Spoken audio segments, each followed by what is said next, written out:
Hello, all you beautiful people. How you doing today? Hopefully, you're having a wonderful Friday. I am. I'm gonna go ahead and share a secret. All right. I discovered the joys and wonderment just for men. I done got rid of my grays. Look like I'm 25 again. I mean, I'm black, so I've always looked at. But that's not the point. The point is, it's a beautiful Friday. My hair is luxuriously black. We gonna talk about the Batman Part Three. James Gunn is saying that he just wants to fast track it. Oh my God, y'all, I can't even wait. And then Secret Wars is going to be two movies. We kind of already knew that, but that's going to be in the news. And then apparently a synopsis of Brand New Day is out. And my favorite part during Black History Month, Mike Coulter said he might be coming back as Luke Cage. Oh my God. This might be the best day of superhero, of black superhero, of black facial hair that has ever happened. So, ladies and gentlemen, it'll be myself. It'll be Chris Carr. We're going to talk about all of this and more. Well, right now. Hey, man, he got rid of the capes and cows intro. This some BS, bruh.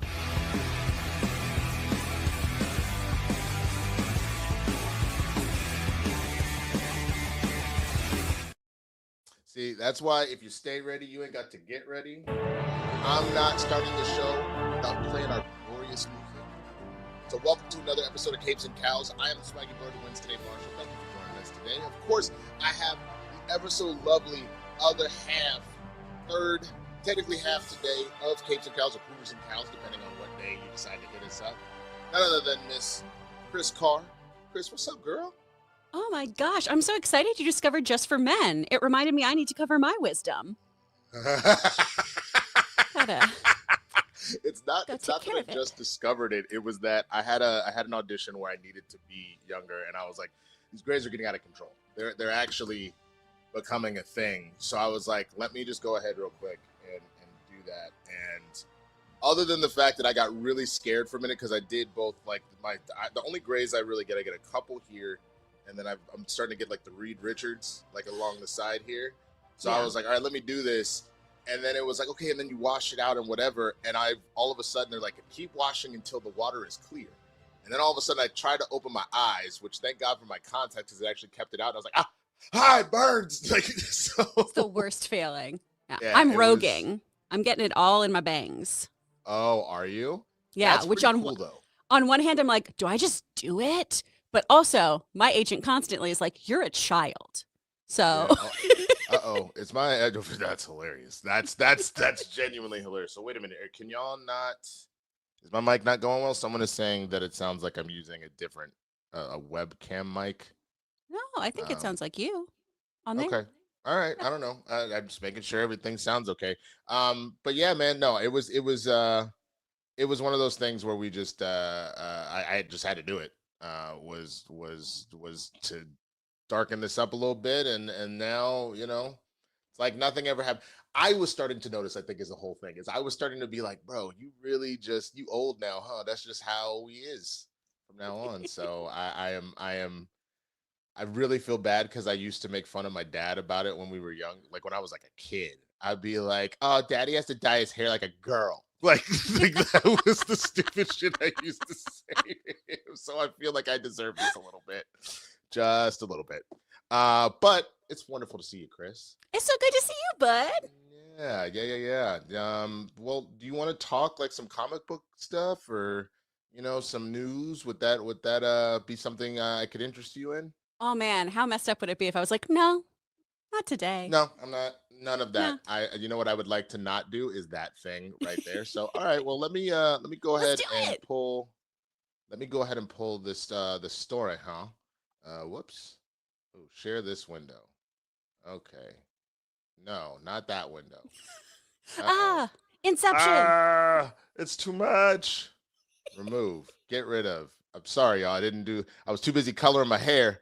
I didn't actually prep this particular part. I do apologize. It's very unprofessional. This is apparently why allegedly, Chris, I don't know if you heard, we're getting replaced by Sid the Squid, the young man that uh, you know, works for Verizon. It's a whole thing. I don't know. I don't know if you watch the show when we're not on it, but let's talk about the stuff that's actually important here. James Gunn wants to fast track the Batman 3 so he can move on to the Brave and the Bold. This is Josh Wilding reporting. James Gunn is an experienced filmmaker, but a first-time studio head. There have been a few occasions when his inexperience is shown, and for many fans of DC Studios co-CEOs, handling of Batman is a major problem.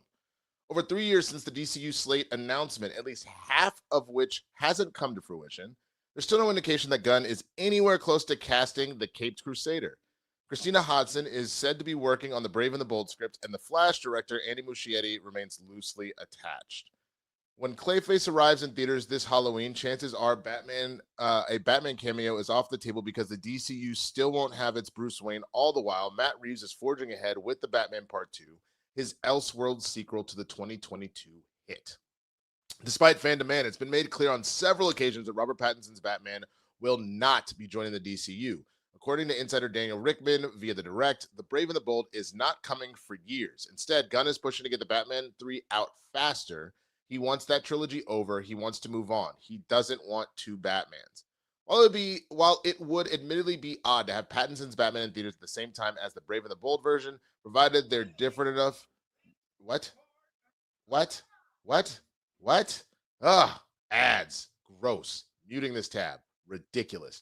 While it would admittedly be odd to have Pattinson's Batman in theaters at the same time as the Brave and the Bold's version, provided they're different enough, you'd think the two franchises could coexist. Gunn wanting to avoid confusion makes sense, but trying to rush Reeves to get his threequel done seems ill-advised. Plus, with the Batman Part 2 scheduled for a 2027 release, this could mean we won't see the DCU's Batman until the end of the decade. For that reason, we recommend taking this rumor with a pinch of salt. We're sure Gunn will chime in on social media to address this if he sees fit too. Back in January, Gunn said of the Brave and the Bold, I'm dependent on when there's an actionable script ready. Also, frankly, we're well into Batman 2. I wouldn't want to cloud the Bat sphere until after that. This new report seems to line up with his comments to some extent. Again, directed by Matt Reeves, script by him and Matt Thompson is the Batman Part 2 with Robert Pattinson, Scarlett Johansson, Sebastian Stan, Colin Farrell, Andy Serkis, and Jeffrey Wright. Coming out October 1st of 2027. Okay, Chris. Whoopsies. There we go. So, Batman Part 3, get that out there. Then the Brave and the Bold. Do you like this idea, or are you like, that's kind of dumb? You can't run a DC universe without Batman. You just need to have two Batman or move Pattinson. Like, where are your thoughts hearing all of this?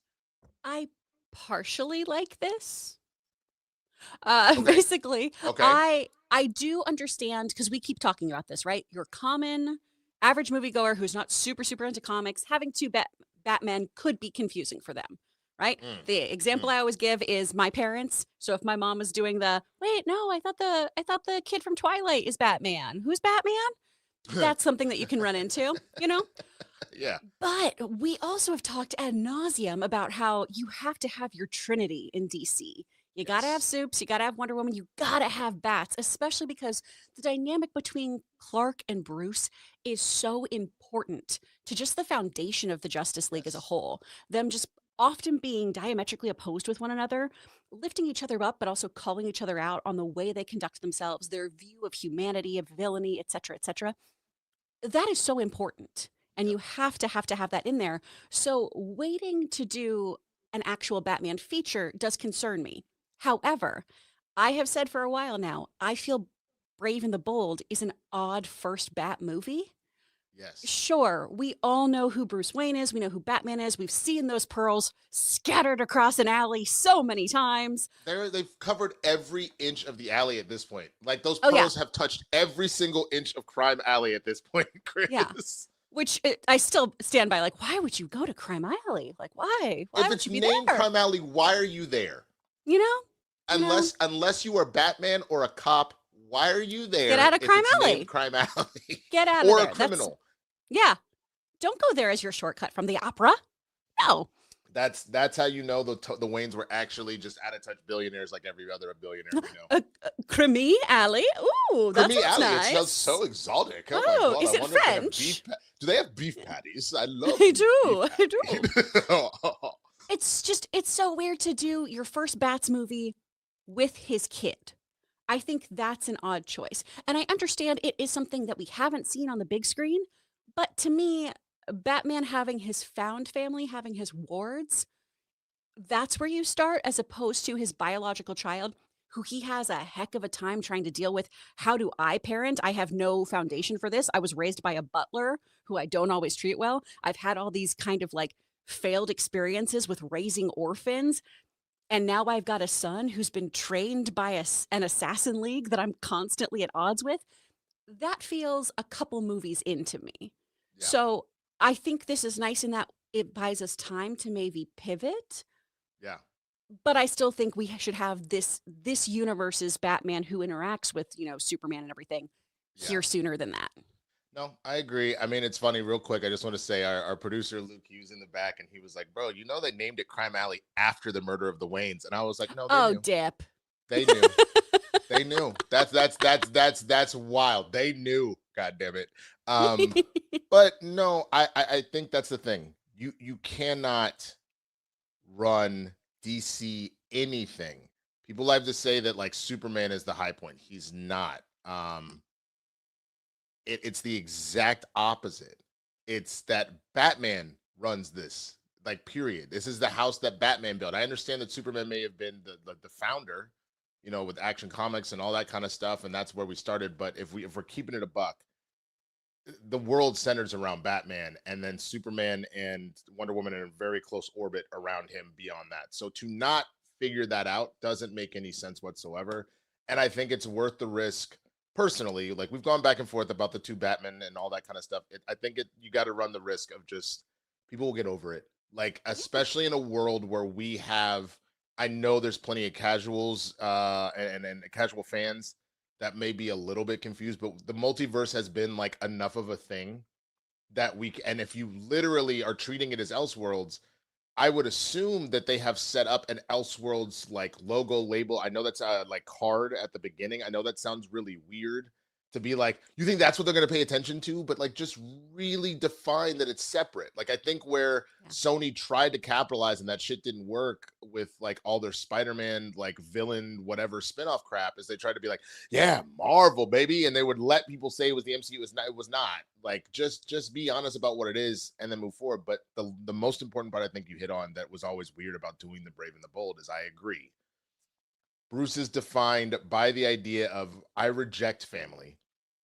Then he's able to connect with people because, as you said, with them being their found family, have similar stories to him, as far as Yeah. like Dick, full on whole family murdered and wants vengeance. And so he uses, like, as he decides to finally take him on as a ward and help out, the idea of helping him kind of funneling that anger into something and to teach him that it's not about revenge, but it is about justice.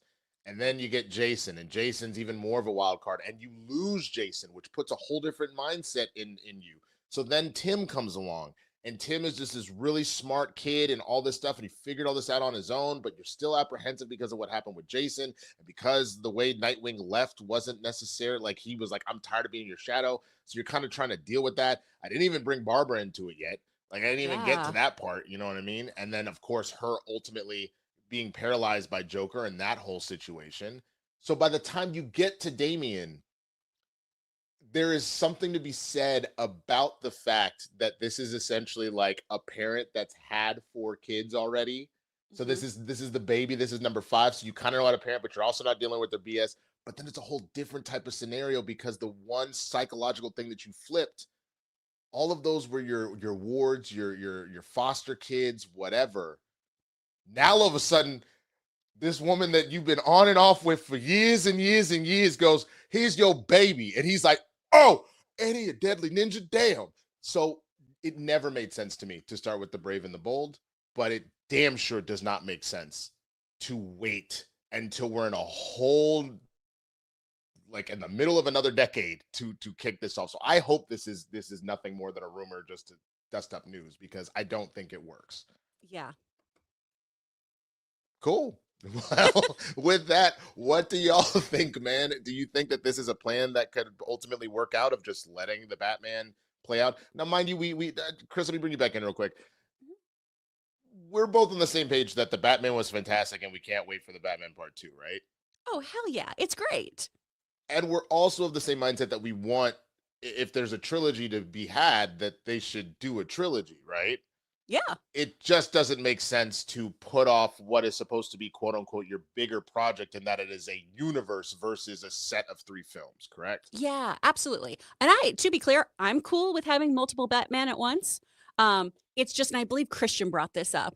You run into the issue of, what if you prefer Battinson and you don't like this other Bat? That can also cause some like tumultuous issues and stuff. It can just get a little Right. bit messy. Me, Right. I'm a more is more girl. I want all my things right now. You know, Yeah. if I can get that buffet, I want all of it. But I just think they need to sort out this timeline a little bit better. Yep. Okay, great. We're on the same page. That is what we think. We want to know what you think. So please do me a favor, man. Get in those comments and tell me what you're thinking. And more specifically, hop in the Streamlabs, man. The Streamlabs. I'm clearly thinking about my own show. The super chats. Get in the super chats. Send those in. Let me go ahead and tell you real quick, Chris. So Kristian told me that the goal is 105. So it sounds like things kind of remain the same. I believe that that's Roxy, because I did watch. I got, like, it's funny, before we go to the next thing. I got a random tweet, because Kristian loves to prank everybody on the show one way or the other. I got a random tweet with you, me, and I think Roka all tagged in it, saying that we were fired for this Sid the Squid thing, which I randomly mentioned. Kristian was apparently having a horrible day on Wednesday, and some random kid walked into his office. He's like, "What the fuck are you doing here? I'm live." And then, oops, can't say that word. He was mad, and he was essentially, it was some kid from Verizon just trying to sell him on, like, "Hey, would you consider changing it?" He's like, "I have Verizon, everything, whatever." He puts the kid on the show, kids blocking the camera, all this kind of stuff, and then all of a sudden it became a thing. You know what? I like that kid's moxie. Sid the Squid, he's hired. That's what we're doing from now on. And then all of a sudden, I got this random tweet being like, "Did you know that Kristian fired you for Sid the Squid?" And I was like, "Okay, cool, I guess." And that's when I also learned, when I watched the next episode, yesterday's, with Mike and Steph, that Roxy's sitting at 105 because she apparently played Roka. Roka was in the chat, and somehow by having Roka there, said, "We won't send you the link to come into the show unless we get more super chats," and got it to 105. Playing dirty tricks. Everybody playing dirty tricks. So 105 is the goal to tie. I guess 106 is the win. But I'm sorry, I have to bring this up real quick. I don't know if you guys can see it. It's 50 degrees in my house right now. And so I just, like, while laughing, I was like, "Oh God, I can see my own breath. Oh God." I was just on a monologue, so I couldn't stop myself. but I did see this.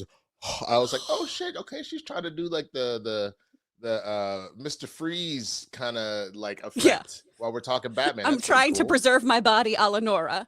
I ain't never gonna age.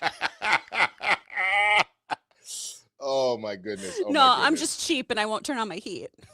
I get it. Ours, I like an idiot, I think I ran ours all day yesterday, which was kind of dumb. So I just turned it off. But what I hope you will turn on, ladies and gentlemen, is one of these sponsors into your life. Check these out. I love talking about Leesa. Man, I didn't realize, look, when I got my daughter her mattress, her entire night just changed. And when we switched that over, her old mattress to Leesa, it's soft. It's got that feel that she looks forward now when she goes to sleep, because she knows that she's got a soft mattress to go to sleep on. Leesa has a lineup of beautifully crafted mattresses tailored to how you sleep. Each mattress is designed with specific sleep positions and feel preferences in mind. Leesa mattresses, they are meticulously designed and assembled in the U.S. for exceptional quality. Plus, they back it all up with free shipping, easy returns, and a 120-night sleep trial. It's not just about sleep, though. It's about impact. They donate thousands of mattresses each year to those in need, while also partnering with organizations like Clean Hub to help remove harmful plastic waste from our oceans. So go to Leesa, Leesa.com, and you will get 30% off of mattresses. Plus, you get an extra $50 off with that promo code Kristian. That's exclusive for my listeners. That is Leesa.com, promo code Kristian. And you will get that 30% plus an extra $50 off. Support our show and let them know that we sent you after checkout. Leesa.com, promo code Kristian. Scams. There's tons of people out there trying to do scams all the damn time. So I got scammed. I've been scammed. I got one time as a PayPal thing. I thought, oh no, my account's screwed. I was driving out to the convenience store. I'm like, wait a minute, what am I doing? And it was too late. So let me tell you about Cash App. Because when you get the Cash App card, not only do you get access to a ton of perks and benefits like exclusive early access to nationwide concert, pre-sales, discounts, popular brands, but you have extra security with the power to instantly lock or unlock your card right from your phone in just one tap. So if a suspicious transaction pops up on your card, Cash App, it's got your back by automatically declining the purchase and sending you a heads up to confirm if it's you or not. Now, behind the scenes, you can rest assured knowing that your account balance is protected by 24/7 fraud monitoring. Spend with peace of mind today. You got to order a Cash App card in the app or at cash.app/card. For a limited time, new Cash App customers can earn $10 off if they use that code, Secure10, in their profile at sign up and send $5 to a friend within 14 days. Terms apply. Cash App is a financial service platform, not a bank. Banking services provided by Cash App's bank partner. Prepaid debit card issued by Sutton Bank. Member FDIC. Discounts and promotions provided by Cash App, a blocking brand. Visit cash.app/legal/podcast for full disclosures. Cash App. Yo, thank you so much to Leesa and Cash App for sponsoring the show. We really appreciate it, man. All right, so Chris, as we keep it merrily rolling along, we got to talk about the idea that Avengers Secret Wars is going to be split into two different movies. This is a rumor that's flying around right now, but there's reliable insiders backing it. This is Mark Cassidy reporting. We've been hearing that Marvel Studios might be planning to split Avengers Secret Wars into two parts for a while at this stage, but the initial rumor was all but dismissed as speculation. However, several different sources have since backed up the report. Alex Perez recently weighed in during a Cosmic Circus Q&A. He seems to feel that there is a very high chance that Secret Wars will ultimately become two movies. Secret Wars was scheduled to begin shooting this summer, but Perez indicated that production could end up being delayed as the project has now entered a conditional start phase. Apparently, this means that Marvel cannot legally film anything for Secret Wars until a new verification of the contract is achieved. In the few instances that has happened, it's because there has been a massive shift from what the production was originally looking like. For example, like one film now being split into two parts. Despite these rumors, industry insider Jeff Schneider doesn't see it happening. As of right now, Marvel is not planning to split Avengers Secret Wars into two films, he writes in this week's newsletter. That may have been mentioned by someone somewhere along the chain of power, but it's not being seriously discussed in Burbank due to the difficulty of scheduling the enormous cast, not to mention the prospect of having to pay Robert Downey Jr.'s even more enormous salary again. Sounds like Kevin Feige and company may have given the notion of a Secret War split some serious thought, but as Snyder notes, it could ultimately bite them in the ass with audiences who would smell the corporate greed from a mile away. Snyder also weighed in on the rumors that Matt Reeves' The Batman sequel might be delayed due to Pattinson's The Odyssey commitments. As for Pattinson, I am told he is expected to promote The Odyssey, and the Batman Part 2 shooting schedule was built with his press obligations in mind. So director Matt Reeves will simply shoot non-Pattinson scenes while the actor is busy talking to various bozos at the film's junket. Oh. Okay, Snyder. You just going for it. Okay. There is a little bit here. Doomsday and Secret Wars were recently hit with significant delays, with Doomsday now being set to. Oh no, this is old. We already know it's coming out in December of 2027. What? Boo! Boo! Okay. Sorry, I'm really on one today. I haven't. I think part of it. It's not just because I've gotten my youthful vigor back with getting rid of the grays. I haven't really slept properly in like a week. And for the first time, I slept through the night in literally about 8 days. So I think that's probably why I seem like I am on crack. I'm just all over the place. While I also drink coffee. Yay! So I got thoughts, man. I don't that one line about corporate greed from going to see two movies. That's the case if it's like I open up Disneyland, tickets cost $200. You're gonna have to come here twice if you want to go to both to go to both sides of the Avengers campus. We're not going to let you do both. That's one thing. Yeah. Seeing one movie in 28 and one movie in 29, I don't consider that corporate greed. I consider, thank you for not putting me through a 5-hour movie. You broke it up into 2 parts so that I can just enjoy both of them. So that line, it seems kind of wild. But the speculation of you would have to potentially pay Robert Downey Jr. twice in this, I can see where that's a thing. But I also am like, okay, but at what point, if you're shooting it as one, you're just breaking it up into 2. Yeah, you maybe have to contract where they still get some money. But okay, if he was being paid $10 million, what's to say since you're shooting it as whatever, you don't just break that mother into like, give him 12 for that movie, and then whatever. I don't understand how that would work. And if the rumor came out that Robert Downey Jr. is like, absolutely not, I don't give a damn, they are technically 2 different projects, I demand $20 million, then we can have a whole other conversation. And in all honesty, he kind of looks like the ass if they're just shooting it as one. What do you think, Chris? That's just my initial off rip thoughts of this. Oh man, no, I'm with you. And also just like a side quest. I say this as an actor. Actors need to be paid less. Yeah. Well, like A-list actors. A-list top A-list actors. First on the call sheet, I have made more money than God. Actors need to be paid less. Yeah. Like there needs to be some sort of cap. Because day rate, oh my gosh, that could go up. Day rate for journeyman actors, that'd be nice. And also just nice. Like give them points on the back end. Like Forrest Gump it, man. Do something. It would make sense to put this into 2 movies, and not because of corporate greed, but because it's a very dense story. And we also, to be clear, aren't sure exactly which version of Secret War we are getting. Right. Because these comics were in 1984 and 1985, and then we had another Secret War in 2015. So Marvel is probably going to be doing a little like picking and choosing of what we're doing story-wise with stuff to make it work for their universe, and obviously changing things too, since the comics and the movies do differ. But I don't want to sit through like a 5-hour movie. I barely want to sit through 3-hour movies. Okay, I've got a tiny bladder. I got stuff to do. I don't bring drinks to the movie theater usually anymore now because I'm like, I just gotta watch it.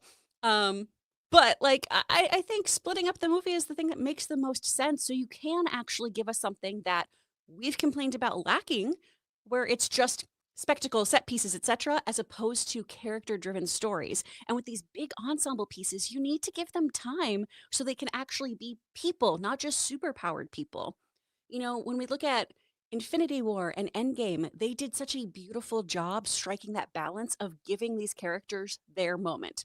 And sure, maybe it might have been split up where like we really focused on this group versus this group between the 2 movies, but every character essentially got their moment in the sun. And that's a really, really hard walk to figure out. So giving it that extra time when you've got such dense material that gets really, really far out with different dimensions and burgers and all kinds of stuff. Even more so than anything Infinity War, all of that, because that was, yes, there is an overall arching problem that the whole of the Marvel universe is trying to solve with Secret Wars, dealing with the Beyonder and or Doom. Like, I get that. But there is a difference between the idea of, exactly like you said, especially Doom's version of it, where he is straight up made various like countries, lands, whatever, of each different thing, way more than we have seen in the scope of the Infinity Saga, which is just everybody attack Thanos. Yes, we've all got things that we're worried on, and that's especially how you're going to make a good movie, because the comic definitely moves a little different. But that was all pretty much just like okay, we got it. Here's the main target, versus this whole situation where you've scattered them all over the place. You've warped their minds and their memories of things. And so then they're really just kind of seeing the land as it is, unless somebody has been enough of an anchor to try and be like, this isn't what reality looks like. You literally need time to go through each one of those lands and go, oh, this is Hulkland. And the Hulks are just out here living like a native people, and they don't want anybody in their territory, or the Thors, and they're like the police force that essentially, honestly, they're like ice. You just essentially got Thor ice just rolling around, just smacking people around that don't do what Doom says. Like it is It is very, very dense, intricate material that ultimately comes together. So it would only make sense to make it two, if not a whole. You honestly could do a trilogy with Secret Wars. If we're keeping it a buck, you could do a whole trilogy with Secret Wars. 100% you could. And I do want to point out in the chat here, Yoshimitsu, who, dude, I love you. You pointed out here, if something is over 5 hours, make it a mini series. All I want to ask you is, are you as excited about a mini series as seeing 2 films on the big screen in a theater with other fans who love this stuff as much as you do?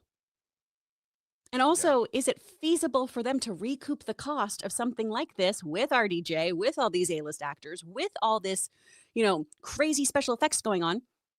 Would they recoup their cost in a miniseries? I mean, sure, you can have advertisers or things like that, but since most things are put on streaming, you're relying on the people who have to pay for that streaming service.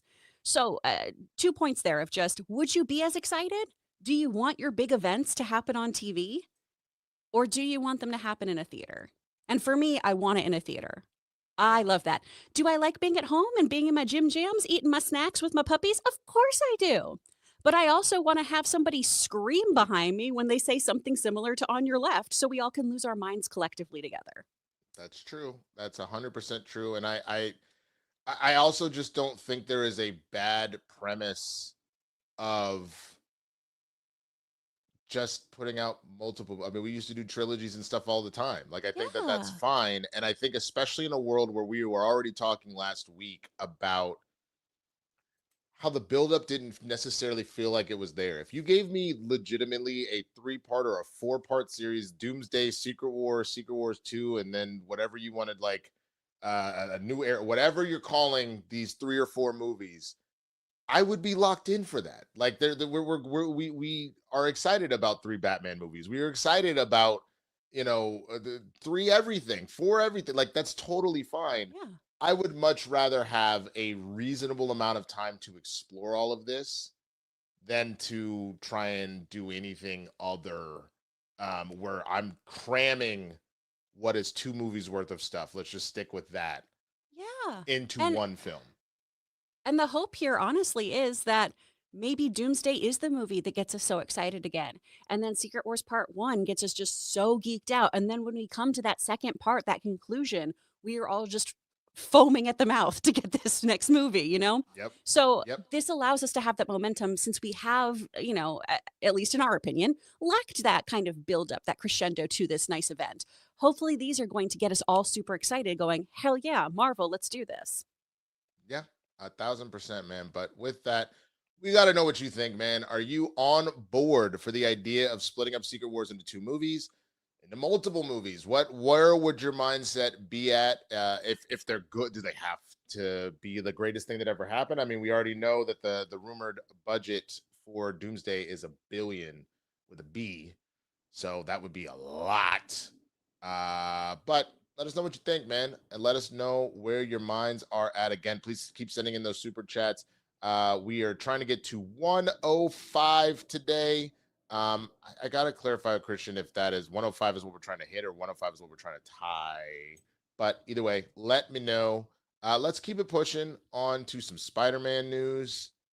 Spider-Man Brand New Day synopsis teases a web of mystery and repercussions from Peter Parker's past. This is Josh Wilding reporting. As fans wait impatiently for the first Spider-Man Brand New Day trailer, current rumors point to it swinging online in March or April. The first synopsis for the movie has surfaced. For that, you can thank a Penguin Random House listing for the upcoming Art of the Movie book. That's hilarious. First spotted by the art book collector, the listing confirms that the book is currently due for an August 4th release and will be 224 pages. Priced at $50, which is significantly less than those featuring artwork for the Fantastic Four First Steps 150 and Deadpool and Wolverine 100. Plot synopsis is surprisingly revealing, dropping some intriguing hints about what to expect from Spider-Man Brand New Day. That includes Spidey being busy protecting New York and finding himself following an unusual trail of crimes that pulls him into a web of mystery. It also reveals that the hero will face the repercussions of his past, likely referencing the return of Matt Gargan as a Scorpion. Marvel Studios is proud to present the latest volume in its acclaimed Art of the Movie series as Spider-Man swings back onto the silver screen. 4 years have gone by since we last caught up with our friendly neighborhood hero. Peter Parker is no more, but Spider-Man is at the top of his game, keeping New York City safe. Things are going well for our anonymous hero until an unusual trail of crimes pulls him into a web of mystery larger than he has ever faced before. In order to take on what's ahead, Spider-Man not only needs to be at the top of his physical and mental game, but he must also be prepared to face the repercussions of his past. As Spider-Man Brand New Day wows moviegoers the world over, discover the behind-the-scenes magic of the film's visual development from early concept sketches to final character designs, explore environments, costumes, and exclusive insights from the next chapter for Marvel's neighborhood hero. Between this and recent merchandise leaks, the floodgates have opened, and we're now left to wonder when Marvel Studios and Sony Pictures will finally start going all out to promote what will likely be one of the summer's biggest blockbusters. Also of note is a 4-year time jump that's slightly less than 5 years that have passed since Spider-Man No Way Home's release in 2021. Shang-Chi, Destin, Daniel Creighton, blah, blah, blah, July 31st. Okay. Um, can I just say it's really funny that we've gotten to a point now where everything feels like a billionaire scavenger hunt to find information about all these movies. Be like, and then somebody found the leaked proposed contract Penguin Random House filing for a book about the movie. Like, and that's Yeah. where we're like, oh, we found the whole thing. I think that's kind of wild, personally. Oh, it's so ridiculous. Yeah, I'm really like, that's where I that whole phrase of like touching grass, I am like, people need to pick up hobbies, bro. Like that's kind of crazy that that's how we find out this information. Um Yeah. but hearing kind of a basic synopsis of what's going on, what are you thinking? Are you excited? What intrigues you the most about this new movie? Ooh, I think the thing that I'm most excited about here is we're really leaning into that Parker luck. You know, Peter Mm, Parker and Spider-Man in Pete's mind don't get to exist well together. no, they do He not. constantly is always feeling like he's letting everyone down. He is lying to people. If we're looking at this particular Peter, he had to give up his whole identity to protect those he loved and protect the world. And him killing it as Spider-Man during this time only reinforces that my personal life should not matter. I don't get to have that. With great power comes great sacrifice of my own personal accord. And I think that's a really, really cool way to look at this. I also am excited to get back down to the bare bones street level of a Spider Man. It was Mm. great that Tony was his mentor. I loved that relationship. Plus, it's always just great to see like Robert Downey Jr. flirting with Marissa Tomei. It just takes me right back to the late 80s, early 90s. I love that so much. But we also had Spider-Man then get all this tech and get really, advanced and have just like cool features that our webhead users really doesn't get. So to have him going back to working on his own, having to figure out things without a oh sorry, hit my keyboard. Having to figure things out like without a sounding board, without a guy in the chair. That is really, really interesting because how does he navigate this alone again Right, after he did have the support of friends and family? That's really, right. really interesting character driven stuff. And the whole mystery aspect of it too. Love. What are you pumped Yeah. about? I mean, honestly, I am excited about the concept of a new villain. We've yet to see the Scorpion. So knowing that's kind of where we're leaning towards, and we have this idea of just getting our street level, like obviously it's going to be bigger than street level, but it ultimately, but the idea of us being able to just kind of go back to like what makes Spider-Man like dope, and then things shift. You know what I mean? Like then it's like, oh, this might be bigger than you type scenario. That Yeah. is always why Spider-Man was interesting to me. Was this idea of like, I'm just stopping a bank robbery. It's crazy. Oh my god, I'm Spider-Man. And then all of a sudden it's like, oh man, this dude got powers too. I gotta fight him. I'm Spider-Man. And then it's just like, hey, I'm tired of this Spider-Man. Like we gotta team up. And it's like, here's the Sinister Six. Oh man, I'm Spider-Man. I gotta fight six of these crazy power dudes at the same time. Oh wow, there's other power dudes like me. Maybe we should like team up or something. I'm Spider-Man. That's crazy. You're Iron Man. That's crazy. That is what I enjoy, that kind of build up. And I think like while I really liked what they did with Spider-Man, um up to this point, how you introduced him and all that kind of stuff. Yeah. The idea that we're getting this opportunity to just go back to that. That's what makes, you know, ultimately, like, looking at, say, even Into the Spider-Verse and Across the Spider-Verse, it obviously started on like it had to move very quickly because this is a story about the multiverse and everything else, but you really just got Peter B. Parker, and that was him and Miles for a minute. And then once that was established, you got everybody else. And then you kind of got this opportunity. And then the second movie took it to a whole other level. Same thing. I just want to see him do basic stuff, fight a basic villain, and then this gets more and more. So it sounds like we really are going back to roots, back to formula. And that is what I'm probably the most excited about. Now, I saw somebody in the comments mention, interesting, there's no mention of Punisher or Hulk and all that. And it's like, yeah, but I think that's the point. If this is supposed to be a basic synopsis of a book, you're not going to give the whole farm away. Like, you didn't, there's more to it. Like they said, there is a mystery afoot. And so that is where we'll get to that. I think something will come up where I'm Spider-Man, I'm stopping a bank robbery, and the next thing you know, it's like, oh, that's Hulk. Hey, Mr. Dr. Bruce, Dr. Banner, whatever he calls him, blah, blah, blah. Bro, why are you destroying that building? Oh my God, why is that man with guns like shooting at him? He's shooting at everybody. Bro, you got to calm down. I've seen you on the news. You're that Punisher guy. And then we go into it. You know what I'm saying? Like, we wouldn't get into the finer points yet. So I think that makes sense as to why that wasn't mentioned. Yeah. Well, I also want to talk to you about, because Luke brought this up, we're skipping the college years.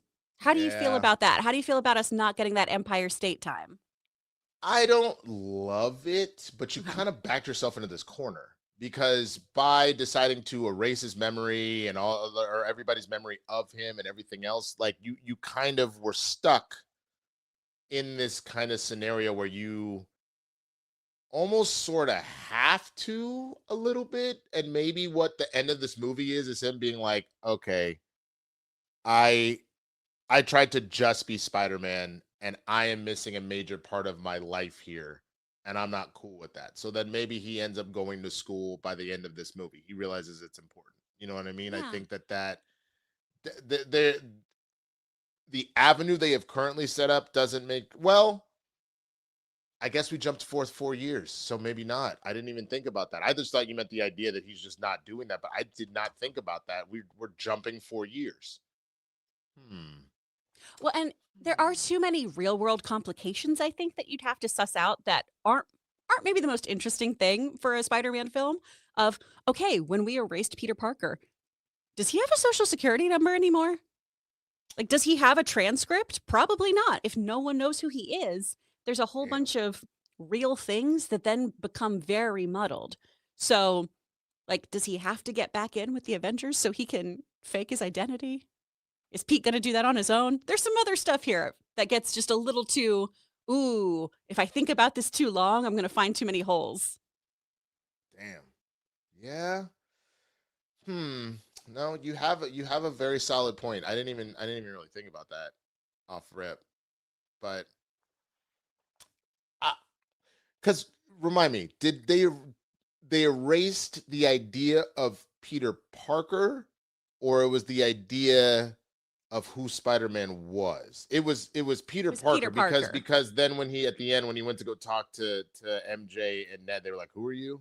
Yeah. Yeah, it was just they completely got rid of Peter Parker. That's what that was. Okay, that's an interesting.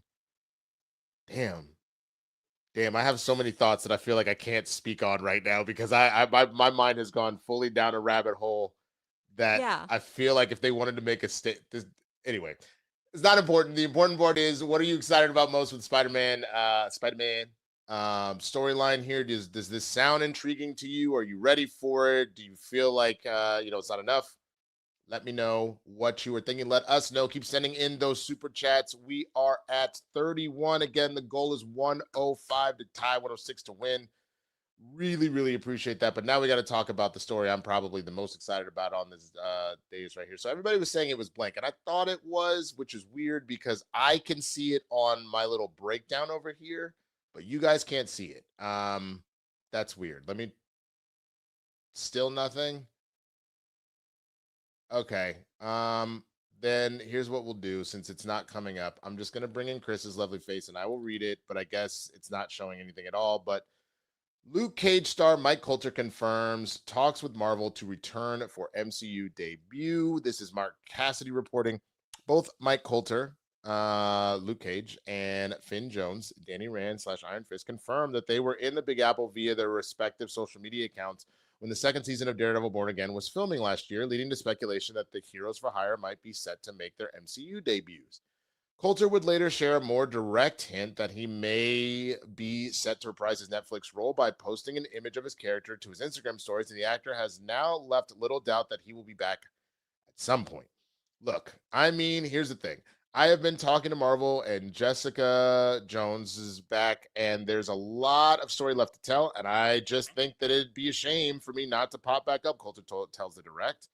When asked directly if he had some unfinished business with Cage, Coulter responded, "Yeah, absolutely. When I first finished filming Luke Cage, I was sort of ready to do other things. And so, as an actor, I'm just looking for something that's different and something interesting and something that I can do, can just sink my teeth into. That scares me a little bit and something that comes out of left field a little bit."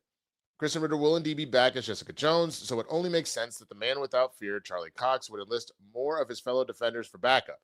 If he had to hazard a guess, we'd say Cage might show up in the season 2 finale, setting up a much bigger season 3 presence. After Mayor Wilson Fisk declared martial law with the help of his anti-vigilante task force in the season 1 finale, Matt Murdock decided to fight back by assembling a team of his own. The lineup was lacking a bit of muscle, but the trio of Jones, Cage, and Rand would serve as quite the equalizer. Which characters will ultimately make up Murdoch's army remains to be seen, but based on what we've heard, there's going to be more superpowered heroes joining the fray in season 2 than you might expect. Okay. So, Chris, Mhm. I am geeked out about this. Luke Cage was my favorite of the shows. It was Luke Cage by a very narrow margin, then Daredevil, then Jessica Jones, then the Defenders, then Iron Fist down there at the bottom by itself. Like, Yeah. confused why it sometimes is allowed to come over and play, but most of the time has to go sit in the corner and can't come over and sit at our table with us. So, like, Man, they did do Finn Jones dirty on that show, though, of just like, hey, we're not going to give you any time to train. We're not going to yeah, take like any time to choreograph these fights. Enjoy. Like, pretty oof, much. oof. Pretty much. Pretty much. Not right. But to that point, I mean, are you excited about the prospect of Luke Cage coming back and potentially everybody, but like Luke Cage in particular is what this was focused on? What do you Oh, think? yeah. Sweet Christmas. Let's go. I'm stoked. I love Luke Cage and I really like Mike Coulter. I thought Woohoo. you were going to say, I love coffee. And I was like, girl.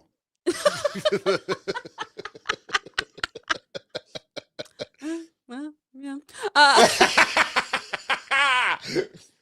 you know, I'm such a big fan of him and his work. I thought the Luke Cage series was great. I do think we had a misstep of, I mean, spoilers if you haven't watched Luke Cage. I think we got rid of Cottonmouth way too soon. Agreed. And you know, Mahershala in the MCU, the proper MCU, would be really, really nice. Since Blade, Agreed. Agreed. but I would love to have him back in here because it makes sense for Matt to assemble the Defenders. It just makes sense. And we already have established that like some of the stuff in Daredevil before has happened, like the Netflix show. Some of that we are continuing to use here. And so it only makes sense to have this crew. If we're having Kristen come back, why wouldn't this Luke Cage come back? And I understand you can recast things and everything, but he's so good. So why wouldn't you do it? Yep. I am interested to see what they kind of pick and choose from these shows as well. Because, you know, like that show had a certain ending to it. We'll see if that kind of plays into what they do here. Do we bring back Danny Rand as like Finn Jones as him then? Or do we just go, Iron Fist, you sit this one out. You go away. And lean into more of like something else. You know, do we bring in Elektra, that kind of stuff? I mean, they'll probably revive Elektra for like the 50th time because I Yeah. feel like Elektra's main superpower is literally to be Ra's al Ghul. like to Yeah. just randomly be like, oh, surprise, more magic, I'm back from the dead. Didn't again. die. Yeah. That can't kill me. You can't kill the unkillable, baby.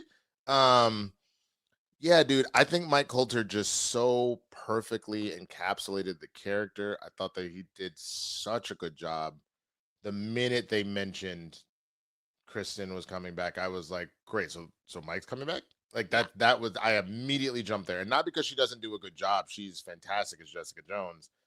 I just was really, really blown away with Mike's performance, and I just thought it would have been a shame. Now, mind you, and I always heard that he was kind of over it because he's already a very fit dude, but like they asked him to be in extra shape to be Luke, Yeah. and understandably, and I can also understand him being like, I'm tired. That's a lot of work. But I really do hope that they do bring him back. And then that is a good question that you pose. Like, what of the history is canonical? Because we were trying to suss that out a little bit with Born Again, which feels like a direct sequel, and for the most part, everything is kind of there. But I don't think I've ever taken the time to stop and think, did they counter anything? Did they say this didn't really happen or whatever? They kind of just said, yes, it's all connected, but we were already trying to still suss stuff out from like Hawkeye and Echo of like Kingpin in a Hawaiian shirt. Like what? Yeah. Huh?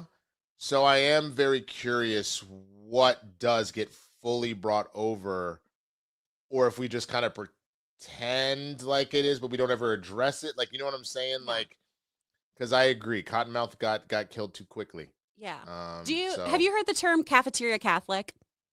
No, what does that mean? Okay, so my family, we grew up Catholic. Cafeteria Catholic is when you pick and choose what you believe. And so it's like, no, this is scripture, but that's not. This is here, but that's not. Yeah. And I feel like that's what Marvel can do. It's just we need to have like some clear lines on what is or isn't in our storylines, because then it just gets a little confusing. Or those of us who will just fall down that rabbit hole are like, wait a second, but then does that mean Echo actually is here? Blah, blah, blah, blah, blah. Right. There, Princess Positive, before you answered the question, she threw that in there. There you go. So I guess Princess, I've you and never I. heard that phrase. Yeah. Never heard that phrase, but I thank you for educating me. I appreciate that. Anytime. Now I got something in my back pocket, man. Oh, salad bar scripture. Get the f- Yes! out of here. That's hilarious. That's great. That's a great way to phrase it. Hilarious. But yeah, no, they will probably do that. There's no doubt in my mind when you're trying to do a continuation / reboot, you're gonna kind of get exactly that. I feel like in that sort of what like the Scream series has been doing now for a while with their like reboot sequel type scenario. So yeah, it definitely happens. But yeah, okay. Well, Bet, tell us what you think, man. Where are y'all on Luke Cage coming back, etc., etc.? We would love to know your thoughts. And please keep sending in those super chats. We really, really appreciate it. Again, we're trying to get to 105. So before we start answering those super chats and answering your questions and bringing y'all into the conversation, we got one more sponsor that just wants to holler at you for a second. Just let them holler. Let them holler, holler, holler. Support for today's episode comes from Square, which is your all-in-one business partner making your day-to-day easier. From point-of-sale systems and payments to inventory and customer tools, Square brings everything together in one simple platform so you can stay organized, you can sell anywhere, and you keep things moving. It doesn't matter if you're running a cafe, a salon, a boutique, or something entirely on your own. Square gives you the flexibility to grow at your own pace and even set up an online store in just a few clicks. It was so helpful when we had it for Schmodown and other things. Square was incredible. It just is such a wonderful tool. And right now, listeners can get up to $200 off Square hardware when you sign up at square.com/go/Christian. SQUARE.com/go/Christian. You got to visit Square to get started because the right tools make all the difference. I'm telling you, man, I loved it. I absolutely love it. I love using Square. It's so easy to use. Now, when you're running a business, it involves a lot of moving parts, and Square helps simplify that. The Hardware looks polished. It fits right into your space without feeling intrusive. And the software, it's straightforward and intuitive.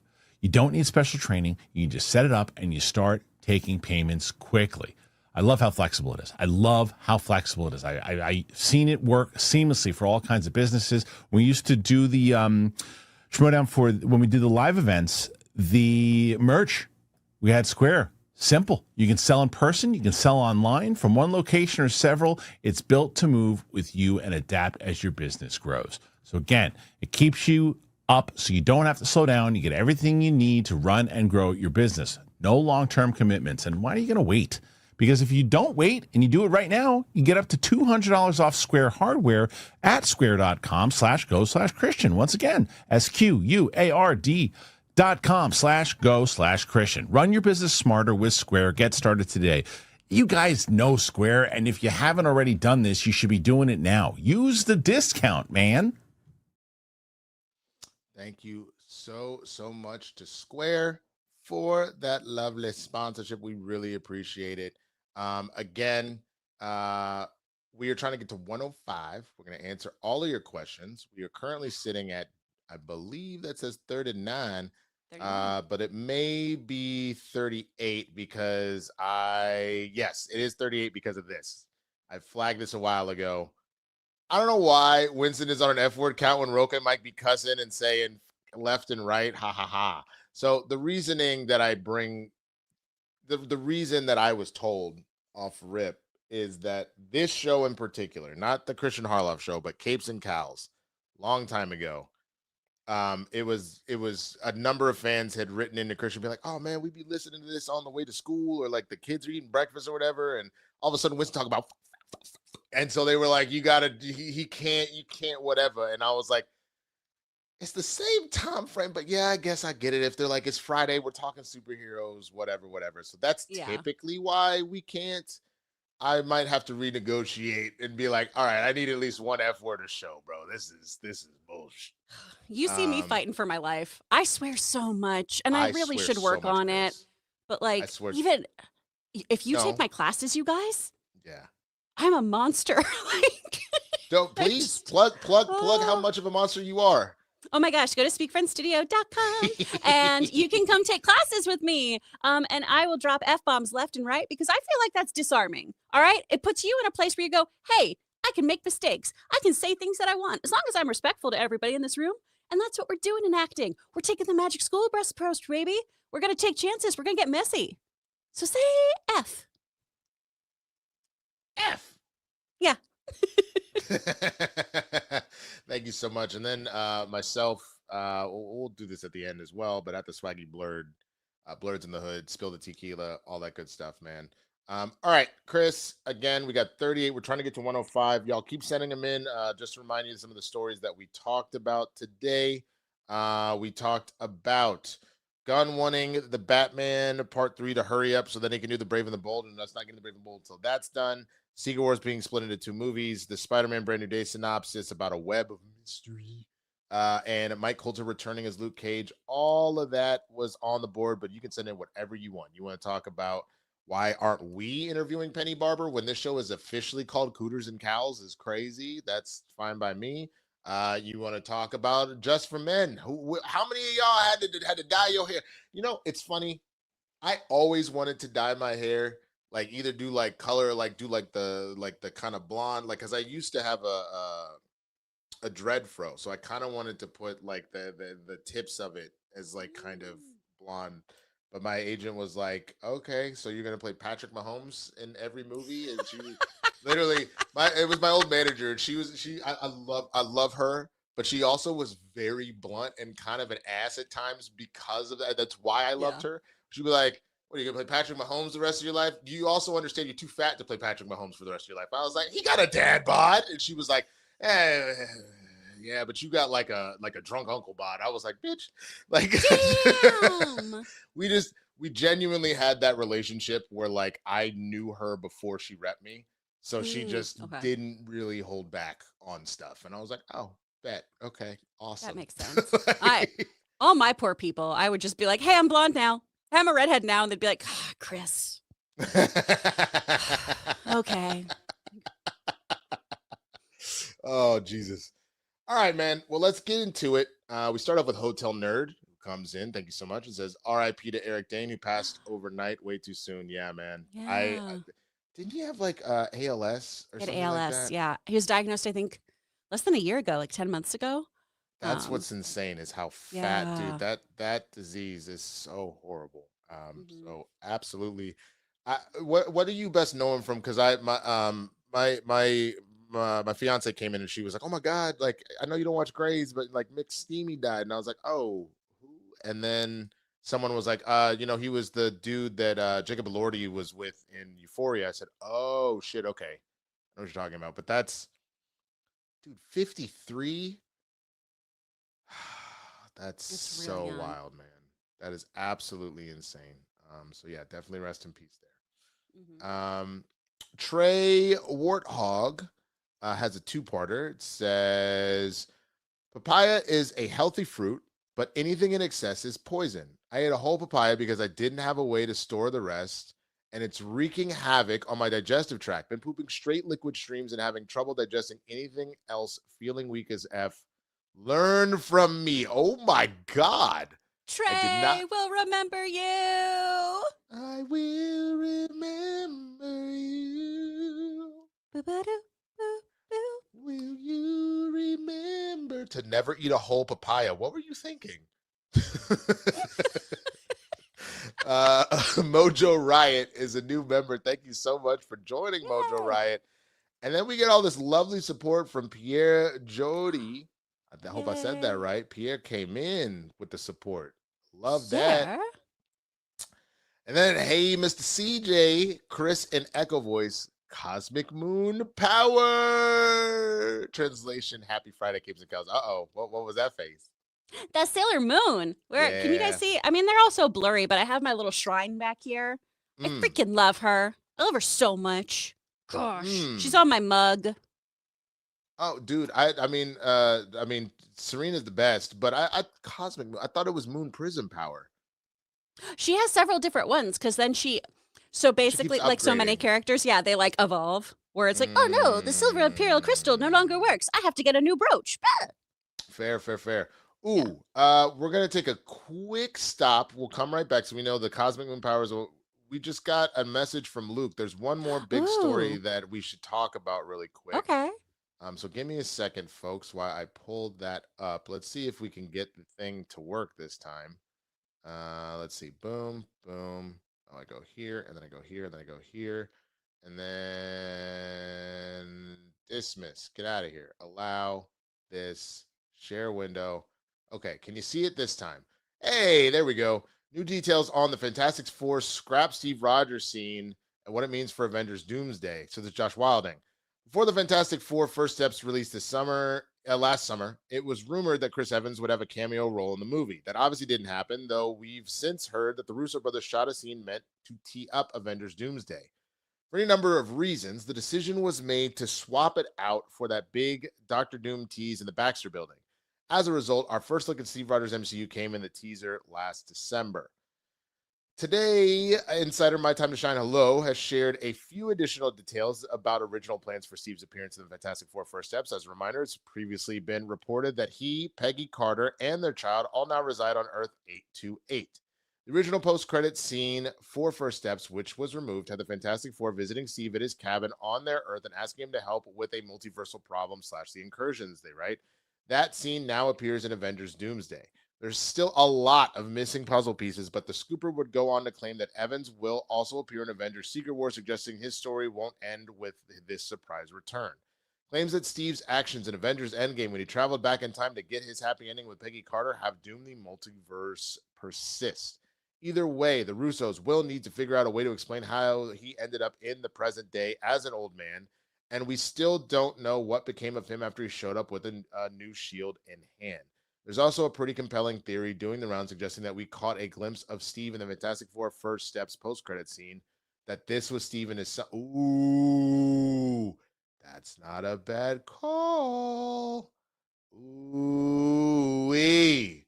All right, so what do you think about that? First of all, I think that photo of someone showing that that's who was watching the Fantastic Four cartoon is spot on. Yeah. That actually looks too much like his head and the way he kind of hunches his shoulder. That actually really feels spot on there. What do you think about the idea that we ultimately ended up not getting Steve as that post credit? I actually think that would have been stronger than this random kind of Doom scenario. But what do you think? Oh, I like this so much more, Uh-oh. honestly. I can't hear you, Chris. Oh, am I not there? Can you hear me? Can y'all hear her and I just can't hear her? Oh no, chat. Okay, hold on.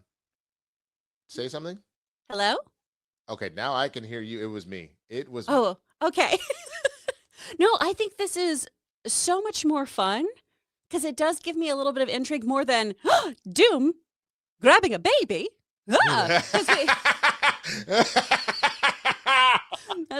how I felt. I know that I'm a monster, and a lot of times, like moments like that of like child in peril, I'm like, okay, like it's Marvel. Yeah. We're not gonna have that kid get killed. Come on, calm down. So I think it would have been really sweet, honestly, to have that little moment with Steve, and that is something that would have interested me. Yeah. But also, it would have led me down a rabbit hole of, oh my gosh, are we going to see Steve living in the past now that we've having his moment? Is he going to be taken out of that? It kind of gives me a little like emotional stakes moment before we launch into all this stuff with Secret Wars. Yeah, I like that. You know what's funny? Just the nature of, Kristian was like, I don't understand how y'all not this hyped up this event. That would have been the thing that, like you said, teed up the event. I would have 1,000% been like, oh my God, did Loki know? He ain't got a stone. What the fuck? Yeah. Versus, oh, we know Doom's coming. We don't really see his face. He's just kind of sitting there. Okay. That would have actually felt like a through line that felt like things were connecting. And I think that would have genuinely been the right move personally.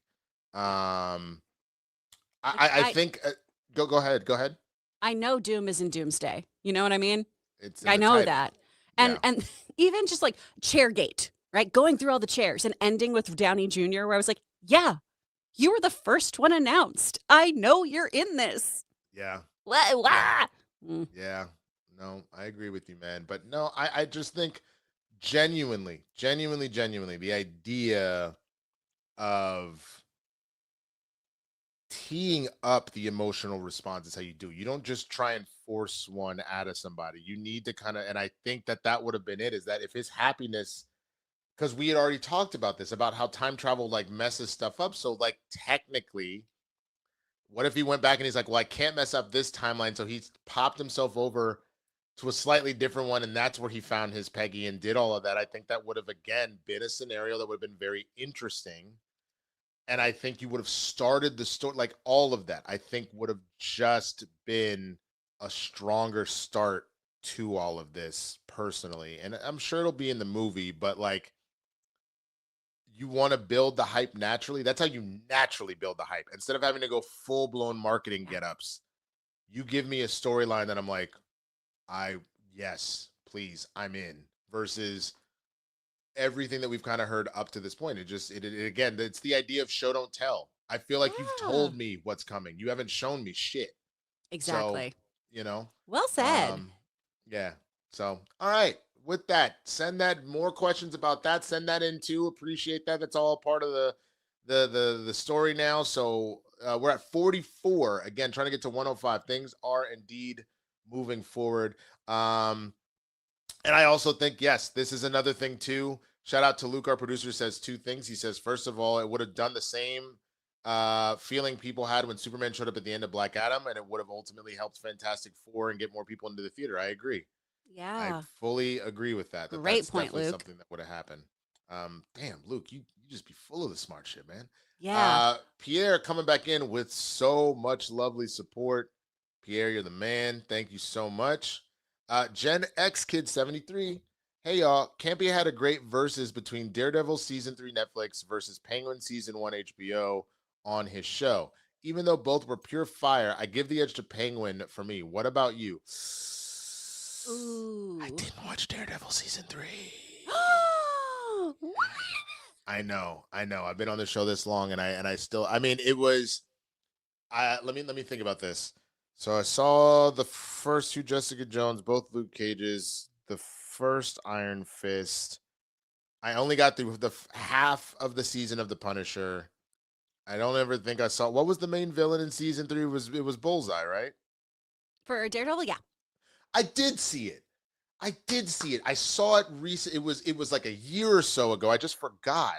Yeah. Um, Oh, good. Okay, you can keep your cape and your cowl. I You're safe. I thought you were gonna say you could keep your cooter and your cowl, and I was like, thank you. I appreciate it.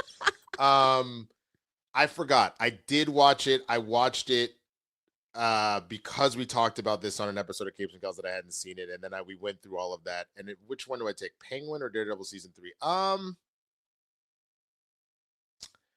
I go Daredevil season 3. I think I have higher highs in Penguin personally. Like, I think all the stuff that Sophia went through and everything, I think was just immaculate. But I think the overall arching, just like start to finish, I go with Daredevil season 3. What about you? Yeah, the acting is unparalleled in Penguin, so I Yeah. would give the performances the leg up there. But getting so much of the Daredevil comic books that I really love in season 3. Mhm. Sure, we had to dance around Karen's not on heroin because how do you put that in there? But grow up, Disney. Give me characters on heroin. But this is the family-friendly show. But I think ultimately Daredevil's the one I had more fun watching. Penguin is the one that was really, really great acting and storytelling, where it almost didn't feel like a comic book show. And I don't mean that as a dig or anything. It's just, it's so its own entity that I it feels different. I don't know. see. So Greenie from Oz just saying Daredevil season 3 wasn't very memorable. I just so heartily disagree. I know it sounds weird because I was like, I didn't see it. That's because that was the narrative for me for the longest time. And you guys got to remember the reason why that mind slip, other than crack, is the idea of I have said multiple times I don't love binging. Binging is the fastest way for you to forget things. Just because you were shoving it all in at one time. So like I think about Wonder Man. It's only been 3 weeks, something like that. I remember Doorman just because of how ridiculous that episode was and how different it was from everything else. I remember the moments that immediately resonate. So the very beginning with him on set and making an idiot of himself, the self-tape moment, the very last moment of him kind of breaking out, and then him doing like Pretty Woman. But like Yeah. a lot of the finer points, because I watched the whole thing in a sitting, more or less, and that tends to happen with a lot of it. So it's not because Daredevil season 3 wasn't good; it was fantastic. Um, I watched the whole thing in like 2 days. So I just over a year ago. So it's just in one ear out the other.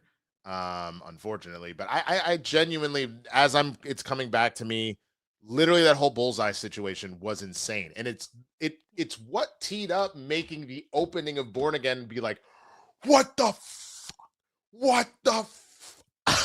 so did I freeze or nah? Because it looks like maybe I did. You're frozen on my end, but also I feel like when we're streaming, it's always glitchy for me. Yeah, I don't know what's going on, but no, but it's okay. It just depends. I don't know, man. Maybe it's StreamYard. Maybe they're finally Yeah, hitting I a always have an wall. issue with the actual interface. Yeah, But when I go look at the stuff, I'm like, oh, that was fine. yeah. Well, whoa, did I just send in a super? Is that looks like me? That's definitely me in a hard hat. What? Shout out Michael DA81. Support for Winston Swear Jar. Happy Friday, y'all. Why am I in a hard hat as your profile picture? What?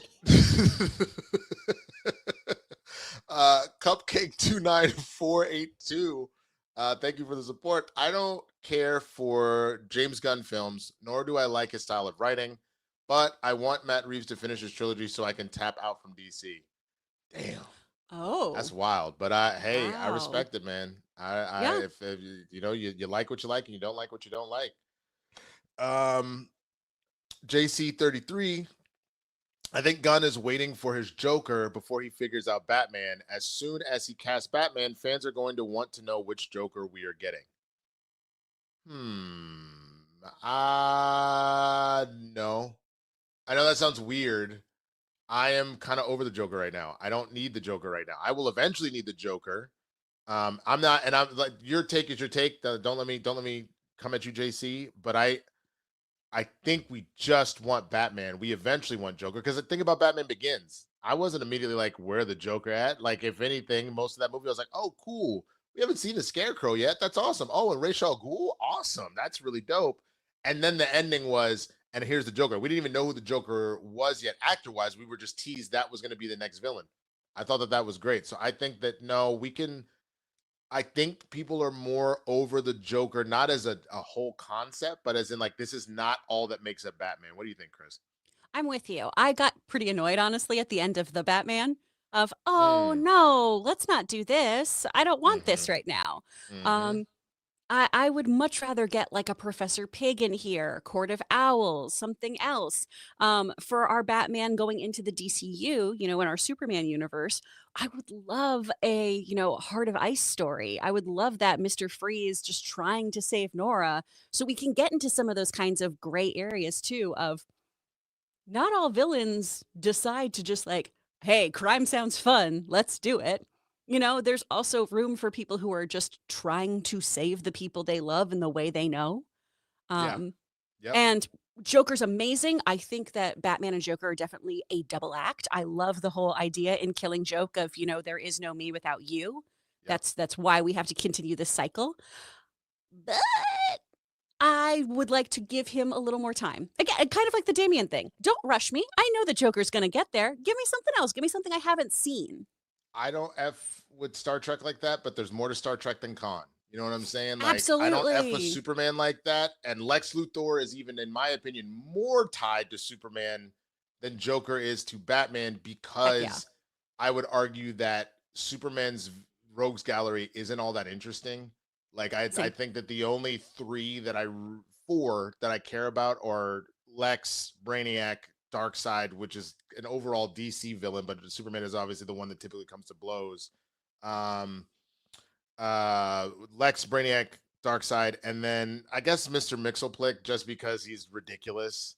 He's But so like, fun. What a freak. I don't really give a damn about most of his rogues gallery. Livewire, Parasite, like, I could go on and on and on. Batman, every single one of his rogues gallery is actually fascinating. Like, whether they be eco-terrorists, a la Pamela Isley, Poison Ivy, or I'm just trying to save my wife, a la Victor Freeze, or I'm actually a mobster, the Penguin, or any of the other crime families, or I was a DA with anger issues, and then the system screwed me over, so my psyche is split. Like they're genuinely fascinating villains.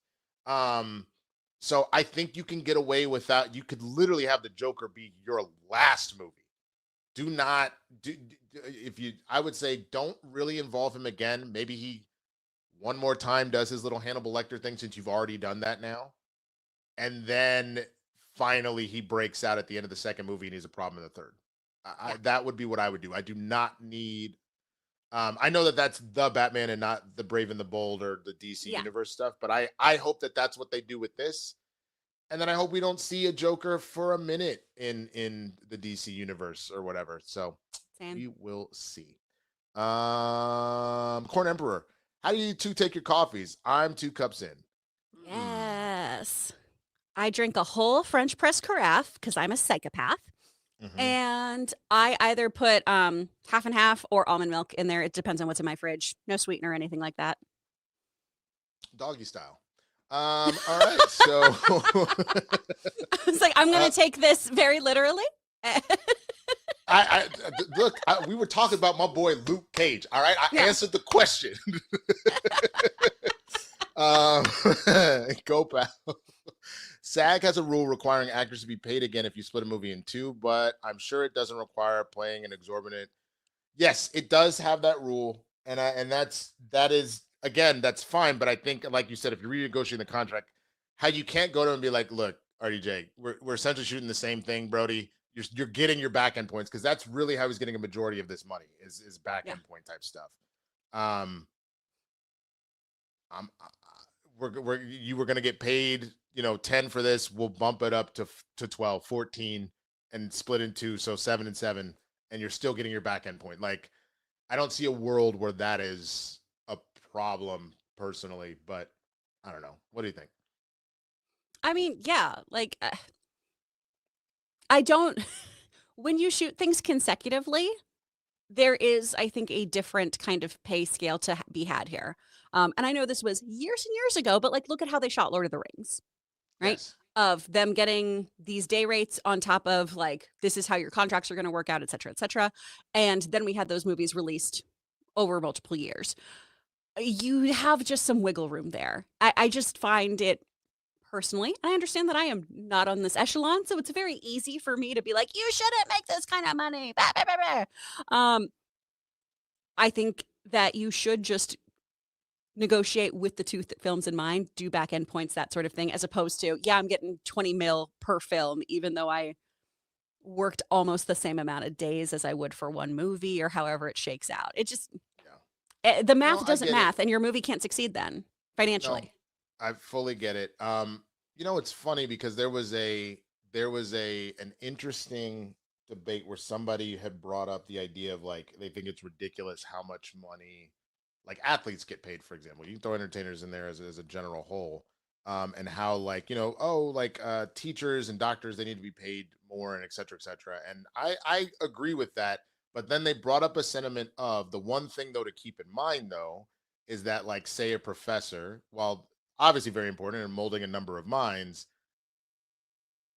the number of people that want to go and see LeBron James put up 40, 10, and 10, you know what I'm saying? And like are willing to pay that amount of money to go and see LeBron James go put up 40, 10, and 10. People aren't necessarily willing to see a professor speak on, nuclear physics. Like not Sure. to that degree. To stay in the entertainment realm, what I always think of is, obviously these athletes are incredible and putting their body through so much. And actors do the same often, but video games are the highest grossing form of entertainment, bar none. And we pay video game actors pretty dog Yep. Unless they are A-list actors who are coming in to do some voiceover work. Yep, So there yep. is just some weird wiggle room sometimes. And I understand if you're at the top of your game, just like any field, you should get promotions, you should get raises and everything like that. But not at the cost of the entire project, in my opinion, then making people on the lower end, your PAs, or in the sports world, like, like your like sports therapists and things like that, who are there helping these athletes maintain their physique and everything. That's when I get a little more concerned of like, oh, if everyone at the bottom is now getting table scraps because of that leap in finance, that's the issue. No, I agree with that. but- Luke makes an interesting point, and this is kind of like an interesting debate now at this point. He said, also remember that with each of these big actors, they aren't just actors at this point, they're brands.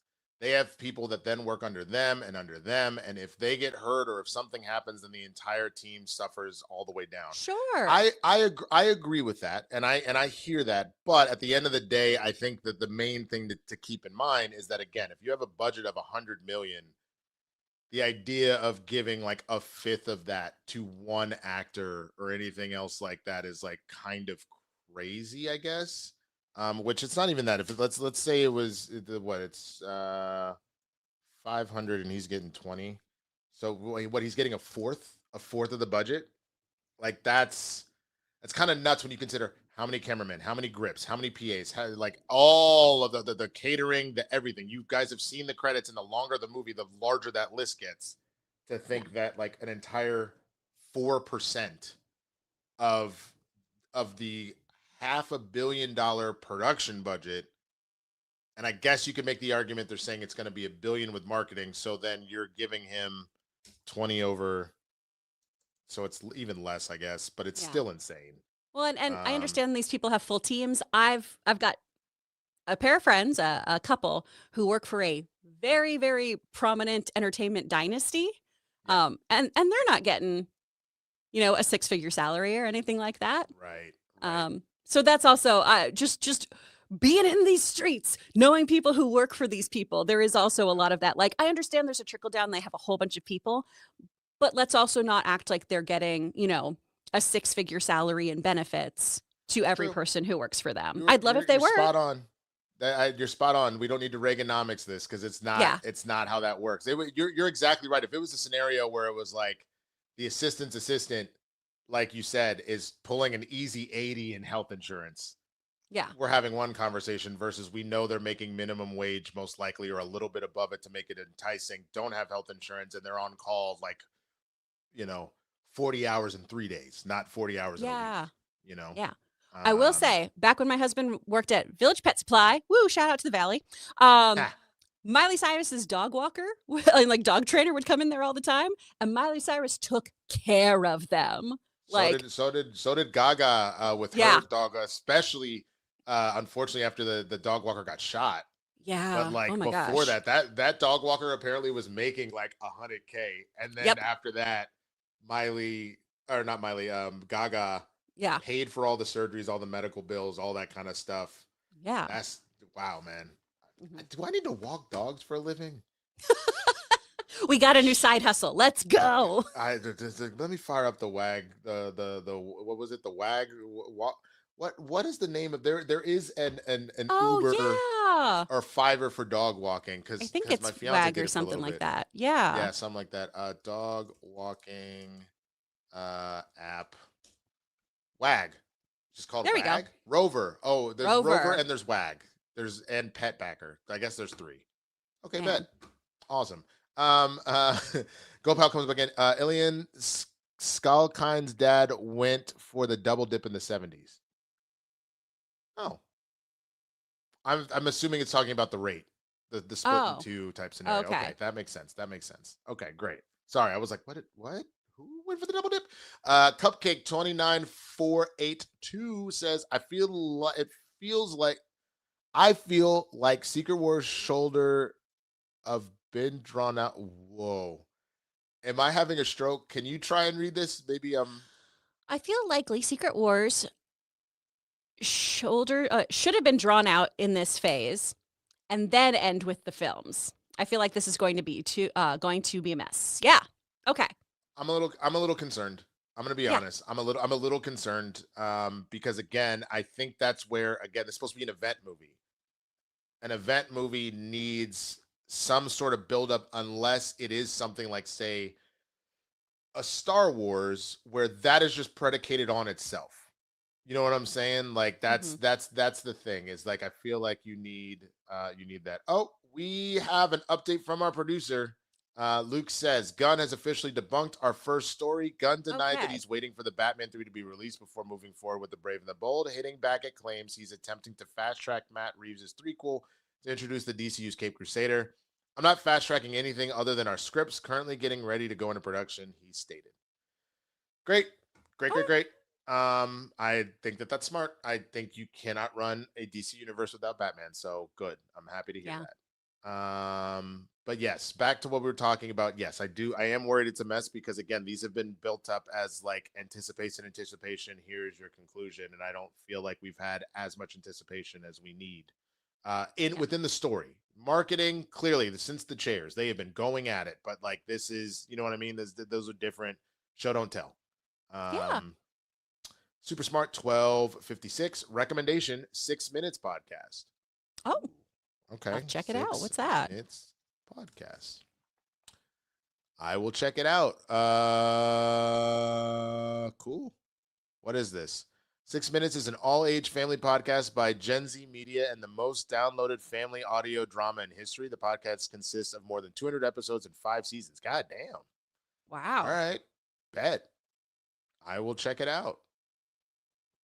You learn something every day. Thank you, Super Smart. Yeah, thank you. Go Pal. Marissa Tomei in A Different World season 1 was iconic. Yes, she was. That is true. That is hella true. Eclipse 77. Hey, Winston, I saw the PlayStation State of Play the other day and thought of you. They recently added Spider-Man 2 to their cloud streaming catalog. So if you have an extra $300, I don't, but thank you. You can get a PS Portal and PSN Premium and play all 3 Spider-Man games for free without needing a PS5. Wow, I genuinely appreciate that. I do not have a rogue $300 for 2 reasons. One, someone cracked my windshield while I was at it. Huh? I said, you getting married, but you... That too. Oh, That was going to be the second reason. The first one was when I was gone a couple weeks ago. I was on the show, but I left for a bachelor party. I came back. There was a ball sized dent on the corner of my window that had turned into a whole crack across it. So part of the Blurs in the Hood stream that we just did, the marathon stream, was to help kind of raise money to deal with that. The second thing is the wedding. I have a wedding to pay yeah. for, so I can't. I don't really have excess. The most excess money I have is the occasional, hey, let's get a beer. I don't have anything else that I'm allowed to really spend extra money on right now. So hey, Oh we'll no. see if this thing I have to audition for afterwards pans out. Maybe I will. We will see. Hey, I'm so sorry about your windshield, man. Oh, dude, I'm so mad because like it's still there. I need to now go take care of it. But Yeah. I just imagine coming back and you're already counting you're counting your pennies, only to be like, great, Yeah. here's because I was doing the research. It was like if it was under 6 inches, then it would have been they could have just filled it. The fact hmm that like it is like taken over almost half of my windshield at this point, I have to replace the whole thing. Yeah. So I have that right now. I have a huge crack. When I was still doing the Campia show, a basketball hit my car on the freeway. Jesus. Which is so fun because that's a 2-hour drive for me there and back. Yeah, Just being like, ah! Jesus. And then yeah, I have mine filled, so you still see this huge crack on my windshield, but it just isn't going anywhere because my insurance was like, well, we can't cover that. And I was like, what do you mean? I didn't even bother asking insurance because Yeah, one, I wasn't gonna hit my deductible, and two, I was like, I don't need you running up my thing because I put this claim yeah, in. So, yeah. but yeah, ugh. Ugh. So in that case, now that you know that we both need to get our windshields fixed, send in those super chats, man. We're so poor. We so Oh, poor. Princess Positive, you nasty. Chris got her crack filled. Phrasing, girl, Girl, girl. maybe we do need to do a Cooters and Cows. This is Princess Positive by herself. Man, I'm trying to tell you. I don't know Penny Barber, but I know some. All right, and my homeboy actually works in porn as now a director. He worked his way up from PA to now he's starting to direct and produce stuff. So you know what? We gonna do our own porn star interviews. We don't need no goddamn Mike Kalinowski. All right, forget I'm all gonna that. All go in right. so. Pause it was gone. I would have played that instead, but that'll have to work for now. Cock right trade. Kenya King, Feige already said Sony was clear. Miles Morales can never be in the MCU. Can't touch him. So why? I mean, I hear you. Why'd you let Uncle Aaron be in there then? Also, never. They said a lot of nevers. Yeah. That my only pushback, and why that doesn't make sense, especially if it's gonna make them a lot of money. I find it hard to believe that if Disney came with the right stuff, considering this has worked out very well previously, and again, Uncle Aaron already exists canonically within this MCU Spider-Man world, that you would just magically not have a Miles. That hmm seems that seems a little weird to me, but who knows? I'm not behind all that. Yeah. Night Fox, Project Hail Mary's budget was between 150 and 175. Does it Ooh. make over 500 or make close to 800? I That's mean, it actually a depends pretty on. decent budget for that being that much of a sci-fi epic. Yeah. Well, when you really look at the story too, I mean, it really is much like The Martian. It's so about isolation, and then obviously you have Mm-hmm, the special effects of Rocky and keeping Gosling, floating in space. mm-hmm. Um, but man, if it is as good as the book, I would love for it to make close to 800. It's based off a book. Yeah, yeah. So Oh, it's the same author who did The Martian. oh, Fantastic, wonderful, wonderful read. Um, I would love for this to do well because I just love these kinds of stories. I love space so freaking much. yeah, I do love stories like that. I don't know enough about it. Like I haven't really been watching the trailers. I saw enough of one to go, oh, that looks really interesting. But so I'm kind of going in dark, which I'm happy to do. hmm Um, I would say because the common folk, sounds rude. The common folk that aren't jacked in the way that we are don't know what this movie is. And hmm we have had the conversation about, can Gosling actually bring in box office? So if I had to pick between the two, I think closer to 500. Even if the movie is absolutely fantastic, Yeah. I think closer to 500. But I could be wrong. I hope I'm wrong if it's really good. So, What's it especially up against? I'm gonna. I may be able to tell you because I have a full I've been putting together my media of 26, so I'm ahead of the game. So Project Hail Mary is on the 20th. Before it, I see The Gates, which is going to be James Vanderbeek's last movie. Oh, okay. And then and then after it, as far as major, Super Mario Galaxy movie on April 1st. So it's got about a week or two of like no major competition. Movie's out on March 20th. Yeah, no. Hoppers will be out at the time. But I think Hoppers will have been out. Yeah, will have been out from the 6th. Ready or Not 2, Here I Come, Mm. and then Reminders of Him. So it has nothing major to fight against in that particular week. And it's got some space between Hoppers and then when Super Mario comes out, and both of those are kids' movies. So, I think it'll be all right. All right. Go Pal. Also, Early Tomei isn't that far from Terry Farrell, aside from height, for the RDJ back to school tie-in. Now, maybe too younger for that classic. I don't think I've seen Back to School. I haven't seen I don't it. know what that No, I is. don't know that one. Um. Check it out. Oh, interesting. Luke says also, well, if it's a 4-year time jump, and if Miles didn't get snapped, he would probably be college age, so they could easily set up Miles now. He should be college age in the MCU. That's not a bad point. Yeah. Not a bad point at all. Yes, Yoshimitsu. Yes, Scott Super Chats working. You two are awesome. Thank you so much. You're Appreciate that. We're awesome. at 54. Still need about 50, 51. We need 51 to do this, y'all. So we got to essentially double it in about 23 minutes. I believe in you and me. Yoshimitsu. My view on miniseries is influenced by liking WandaVision, Agatha, Moon Knight, Loki, Falcon and Winter Soldier, Miss Marvel, all more than Endgame. Oh, dang. Interesting. Okay. You like That's them fair. all more than Endgame. That is fascinating. Wow. Okay. I mean, they're all very good, but I Mm-hmm. personally don't agree with that. But I respect your love for that for sure. Absolutely. Yeah. JC33. Any chance Prowler shows up? Maybe a post credit. Um. I mean, if we're truly never, ever, ever, ever getting Miles, then no. But I think so. I think it's a possibility.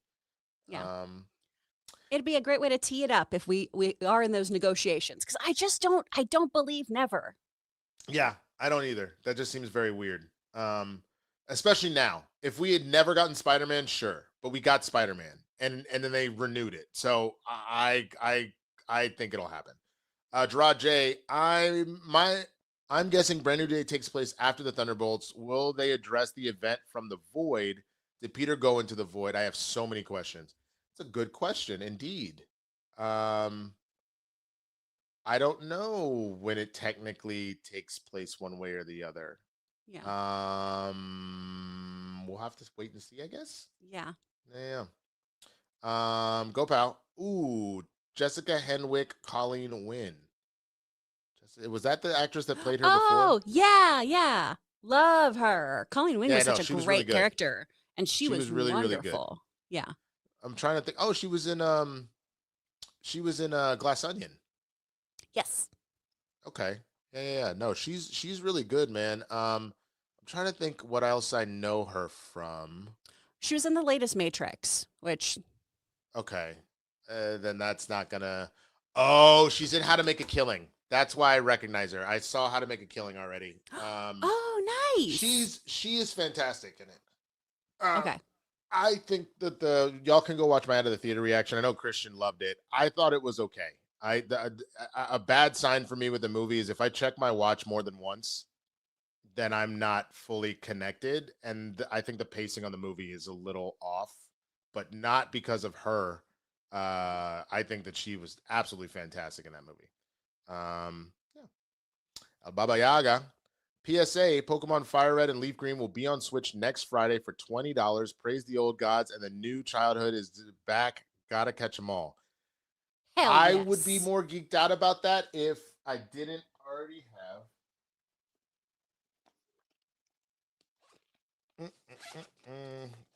this guy right here. This was a I picked that up for my dog eats it.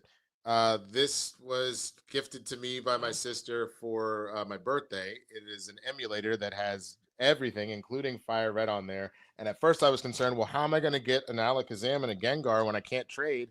And then I went and Googled it, and I figured out how to essentially clone my game on my computer for me to be able to trade with myself and then put it back on the emulator. So I'm doing just fine. But for everybody else that doesn't have one of these, I am extremely excited for you to be able to also join me in nostalgia again. I'm very pumped for this. Heck yeah. Oh man. Logan will be so excited. Pokemon's his thing. He's a little, I loved it back in the freak. day. I want to say the last major Pokemon game I played was what came after the Gold Silver series. It was like Diamond and Pearl. No, I think it was Diamond and Pearl. Maybe. Probably. Whatever. Yeah, that was like the last one I ended up playing. So, Kenny King, should MCU focus more on 45 and 50-minute specials or the 6 to 8 episode series? My vote: specials over shows, better quality, less production budget. Ooh. I think it depends on the story they're telling. I think that's it. I don't think Wonder Man would have worked as a 45 to 50-minute special. I think you needed it to be it. So I truly depends on what you're trying to tell. I agree with that. Yeah, this is BS. Winston, the Bears moving to Hammond, Indiana looks like it's going to happen. Chiefs moving to the Kansas side is crazy. It sounds weird. The Chiefs one, I think, is a slap in the face of the Chiefs fans that are there, but it's still technically within Kansas City, and they're all kind of the same city, I guess, sort of. I get that correct. They're just split along state lines. Versus moving the Chicago Bears out of Chicago, one of the most loyal, rabid, like fan bases out there, out of Chicago, is the most disrespectful slap in the face. Bro, that's like, oh, Batman don't work in Gotham City no more. Batman works in like Cape Town. What? Why? No. Batman does not defend Cape Town, South Africa. He defends Gotham. That is so rude. I just had to give you a Capes and Cows reference since I'm always talking sports and y'all are like, please don't.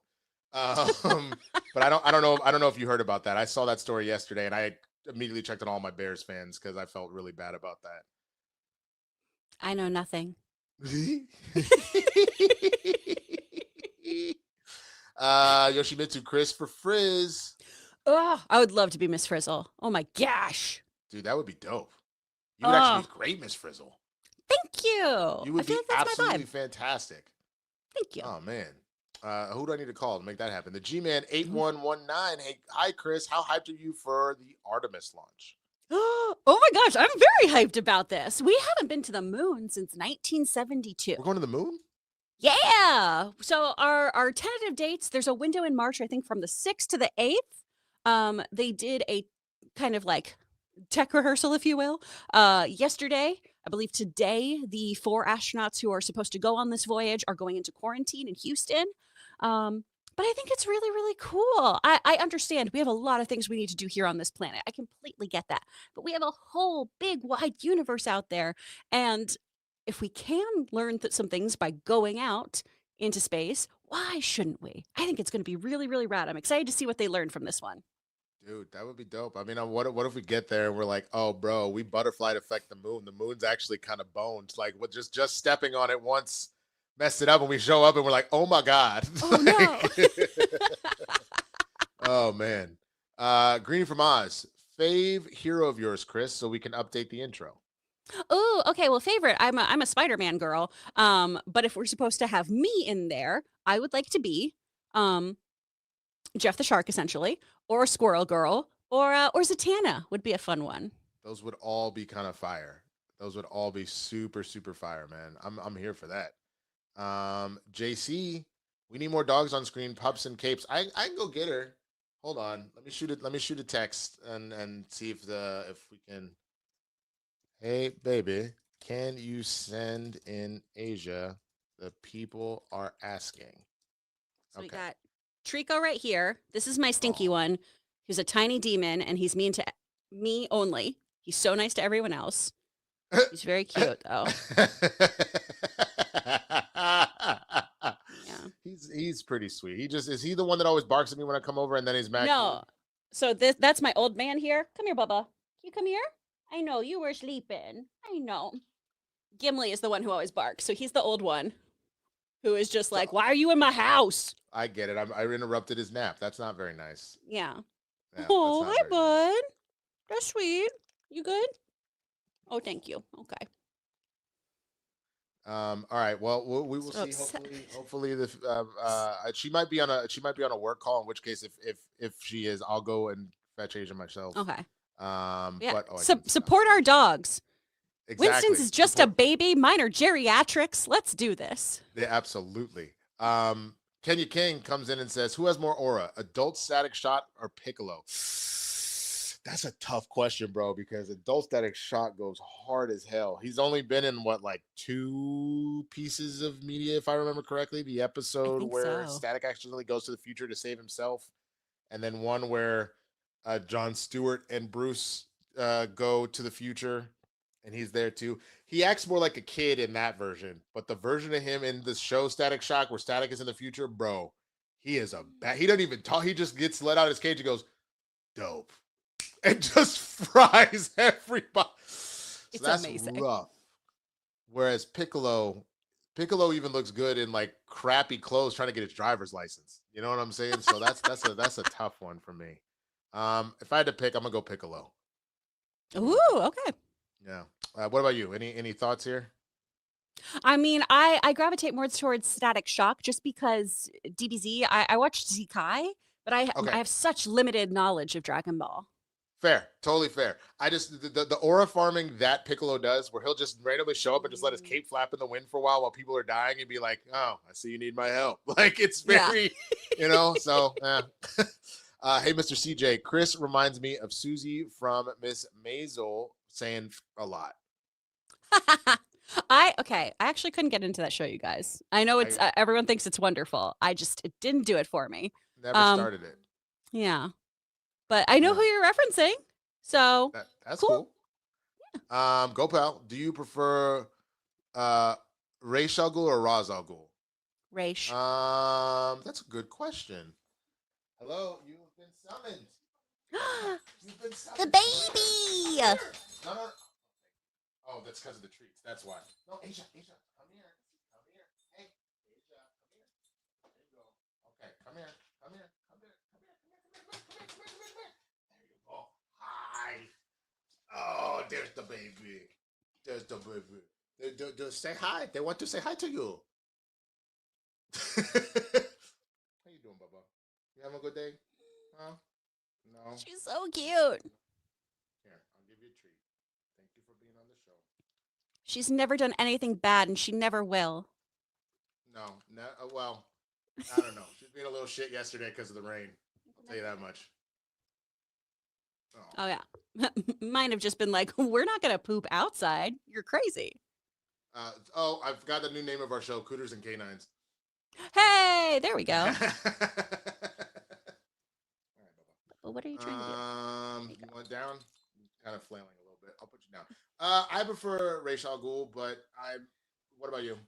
Raish, yeah. I'm Raish. Yeah. All right, you can go down. I know you don't want to be picked up anymore. Or do you? You can come back up if you want. That's up to you. You look like you didn't like it. Okay. Who should follow Vendela as Nora Freeze? Who's Vendela? I don't know. What? Nora, we got a Nora Freeze before. I guess technically in Batman and Robin, but she didn't really do anything. No. She was like in like a video. Like if I remember, it was like a home video of him watching their like wedding day. It's a good question. I mean, part of it too depends on what you're going to do with Nora. Is she just in the tube the whole time? Do we have flashbacks to her? I mean, I kind of like the Nora Freeze from Harley Quinn. Oh That yeah. shit killed me, dude. That was absolutely hilarious. Where she like got unfrozen and became just on a sloot walkabout, bro. She was Yeah. just Ugh, I love her. Oh man. Harvey Spencer became a member. Thank you so much. Yay. Yoshimitsu, we need a Gotham that is a character itself. That I agree with. Aw. Yes. Baby. I agree. We do indeed need Gotham to be a character. I agree with that 1,000%. And Rother, Andy Rother, and or other. Okay, great. 5-year time jump in Endgame, 0 stories told. 5 years after Endgame, so many stories. If you watch the Multiversal Saga cafeteria Catholic style, it's okay. Catch up if you want. It will make sense. I mean, yeah. Cupcake 29482. Then what's the solution? Should RDJ lower his rate for this film, but ask for a percentage of the gross profit as compensation? I mean, he's already getting that. If I'm not mistaken, he's getting back end points as far as this goes. Like, I don't believe that the 20 mil is straight cash. I think that's like 20 mil kind of guaranteed type scenario. But yeah, I think I don't know. I'm never gonna tell somebody to be like, hey man, don't take as much as you can from these corporations. But I'm also just like, if he was presented in a way of just like, hey bro, you good to take 10 and then everybody down below is getting whatever, then I think that would be cool. But I don't know. What do you think? Yeah, I feel like there is, especially just with wage discrepancies too, making sure you talk to your cast of what is everyone being paid and everything. I think everyone should do that at every job, to be clear. If you ever have a boss like I have who does and this rate is just between you and me. We don't talk to other people about that. That's a huge red flag. Talk to your coworkers about what money you're making. But the kind of thing that I keep coming back to is if the film industry is as in trouble as the trades like us to believe, then there need to be some cuts made. And one of the easier ways to do this is when we do start paying actors into the like double digit millions and it's taking a fourth of your budget, something has to give here. Because if we all still want to keep making movies and keep seeing movies, some stuff has got to change. I don't know the perfect solution. That's why I'm not in these boardrooms. This is a very, very difficult decision to make. Yeah. But there has to be some kind of give and take and compromise here so that a movie can be made to be the caliber film you want it to be without having to sacrifice such a large chunk of your budget. Again, these actors are so famous and they need bodyguards and they need safety and precautions and they have lawyers and publicists and all this other stuff. They are paying a ton of other people. But 20 mil is one of those numbers where I'm like, wow. Yeah. No, I get it. I agree 1,000% with that, actually. All right, we're at 66, man. Keep it coming, y'all. We're almost we're moving along. 40 more. Getting close to the end of the show here. Armada 8YT. Shout out to Baby Keem's new album and Sarah J's PA. Sarah J's PA. I'm so curious. Like the PA that has to like fluff Sarah J. I don't what? The Baby Keem album is dope. I do like that. Paul Hitchcock. Friend worked up from PA to director in porn. Yes. Well done and smart on him. Don't need a splash guard if you're behind the camera. Damn. That depends.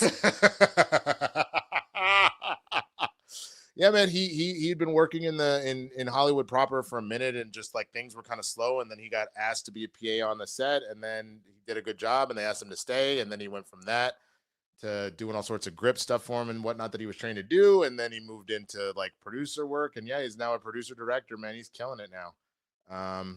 So yeah. Page 79, filling cracks and cracking up. That's what the show is all about. I love how they kind of all went in after that. Optimus porn. Yep. Armada coming in. I love it. Keep them going, guys.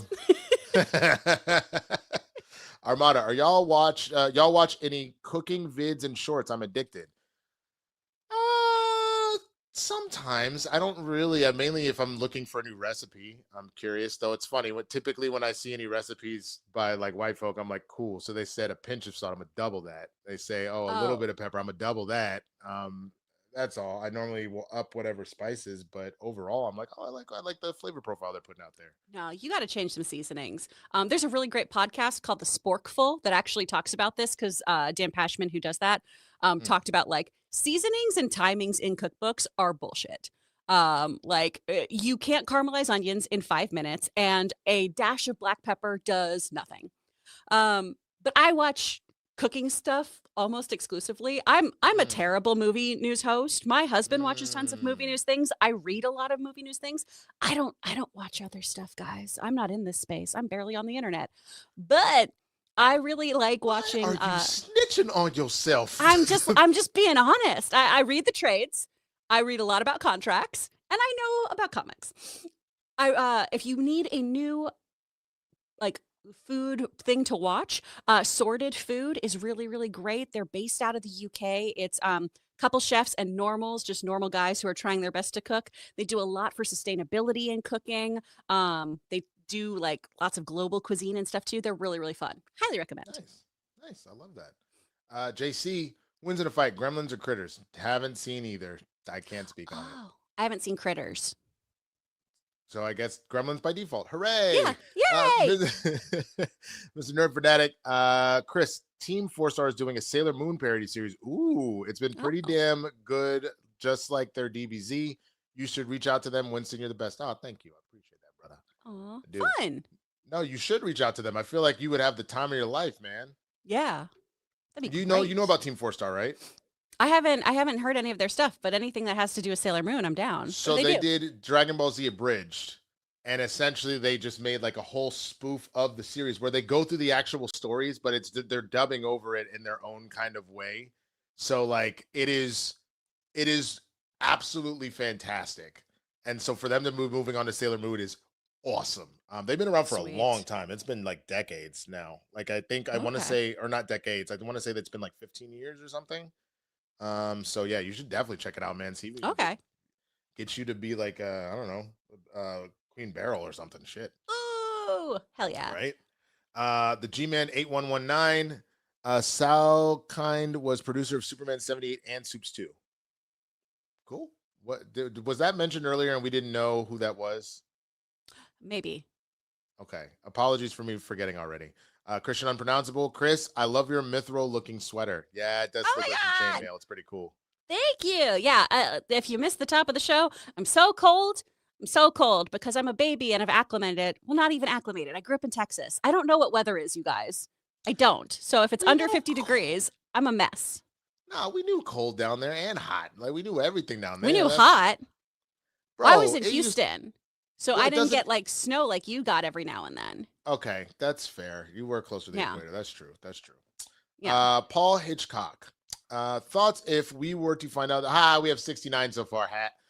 Thoughts if we were to find out that Strange's Brand New Day spell crossed over into the multiverse and affected Peter 2 and 3, making them forgotten as well. Oh. Ooh, that would be interesting. Oh no. Oh, dude, that would be problematic as hell for the other Peters. Oh my Yeah. goodness. Armada, what do you call a dog that has a bathroom problem? Scooby Doo. Damn. Damn, damn, damn. But I appreciate that. Oh man. Um Lawrence Arnoli, I apologize. People give money to unhoused people when they have dogs more than kids. It's true. Yeah, that's true. I've seen that. I've actually seen that, and it's Yeah. kind of wild to me. Um, Pretty messed up. you know, Legend MM600. Happy Freaky Friday. Let's go Mariners. Why Freaky Friday? Is there a specific thing? Maybe I don't know. I don't know. But happy Freaky Friday to you as well, sir. Oh, Oh maybe it's yeah. because we're cooters and cows. I don't know. Maybe. I don't know. We're just a bunch of little freaks and it's Friday. Screwface, what up, man? Dude, I've really been enjoying your series, including he's doing his hip hop as a sport like series. I like that. I know that's like his catchphrase, his like tag phrase with everything, but I know he's like doing a series right now. And that's the first video I'm watching when we're done, and I have to go do the day job in a minute. So shout out to you, sir. Piccolo had that it on when he went to get that license. Yeah, he had the drip for show. I will not stand for Piccolo drip erasure. he's saying that I'm talking shit. Hold on. Let me put the fit on. Let me put on the Piccolo fit. Piccolo driving outfit. Okay, he's right. I forgot. I did forget the fit was kind of nice. The fit that looked stupid was Goku's. Goku was out here in like a Hawaiian shirt and some nonsense. So here, he is absolutely correct. I am wrong here. Here we go. This right here, the post boy fit. Yeah, he was dripped out. I agree. He actually looked pretty dope. It's just Goku looked ridiculous. That's what that was.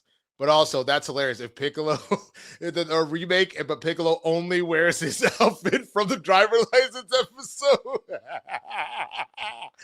He said, no Piccolo slander, especially on Black History Month. You right. I'll take that L. That's on me, Brody. I apologize. I just thought that the fit, that his standard fit, though, was already pretty dripped out with the turban and the cape and everything. Oh, yeah, and the cape, yeah. You right, Screwface. Trappy Jenkins, Chris is a wonderful addition to the channel. Yes, she is. So much so that they sent it in twice. Yay! And then Michael DA comes in saying Porn Legacy. That one's a good one. And then JC33, either of you seen Dirty Work from Norm Macdonald? Yes, I love that movie. That movie I haven't. Bro, that is one of my favorite movies from that era. Dirty Work. Yeah, it was him. It was 1998. Seen it a bajillion times. Him, Jack Warden, and Chevy Chase are the three main stars in it. Directed by Bob Saget, by the way. A lot of people don't know that. And then Artie Lang is his, like, I want to say his best friend in the movie. Oh, fun. That's a great cast. No, dude, the cast is fantastic. Yeah, Jack Warden is I want to say like the father of Sam, of Artie Lang. And then Artie and Norm are best friends, and they essentially get revenge. It's a revenge for hire business because they need 50 thou to be able to get Jack Warden a new heart. So it's really, really, really, really good. I highly, highly recommend it. All right, y'all. We're going to go ahead and call it. It is 11:02. We ended with 70, which is, again, damn respectable ass number, not quite 105. I guess Roxy had to win at some point, you know. She's like Steph just held a chokehold for a long time, and then me and you snuck one in there. So congratulations to Roxy. But hell yeah. With all of that, we're gonna go ahead and get out of here. Chris, go ahead and plug your stuff one more time so people know where they can find you and what you got going on. Sure. So if you want to follow me on Instagram, I am It's Chris Carr. If you would like to check out Two Filthy Casuals, we have a new podcast out today talking all things Wuthering Heights, from the book, the changes in the adaptation, how we felt about it, all that kind of stuff. There are spoilers there, though, so tread lightly. If you want to keep up with me in voice acting, head for speakfriendstudio.com. We've got classes. We do one-on-one coaching, all kinds of stuff. So if you're interested in getting into voiceover, check that out. We also have a resources page on there, guys. So if you don't have the money right now to take a voiceover class, we've got books that we recommend. We have websites that we recommend. There's a lot of free resources there because there shouldn't be a paywall between you and your dreams. So go check that out and see if you're interested in VO. That's what's up. And you can find me at the Swaggy Blurred on all platforms, here on YouTube, on social media, etc., etc. I got some stuff dropping this weekend, and I got some other stuff on Blurs in the Hood dropping this weekend, and Spill the Tequila next Tuesday, and back here next Friday. And what was the last thing? If Screwface is still in here, bro. So here's the real question. Who you got? And not necessarily in a fight, but just as far as like black dripness. Luke Cage, and essentially what they kind of did with like the hoodie and everything else like that, and the whole comment about him being bulletproof and whatnot, and black men being bulletproof and all that kind of stuff, or Piccolo in that drip. I'm very curious. I'm curious if anybody wants to throw that in there. But you can find me on all the different stuff like I mentioned, and we'll be back here. So for Chris Carr, for Kristian Harloff and this whole channel. I am Winston A. Marshall, the Swaggy Blur. Thank you for joining us for another episode of Capes and Cows. I got we'll see y'all on the flip, man. Have a wonderful and safe weekend. Deuces.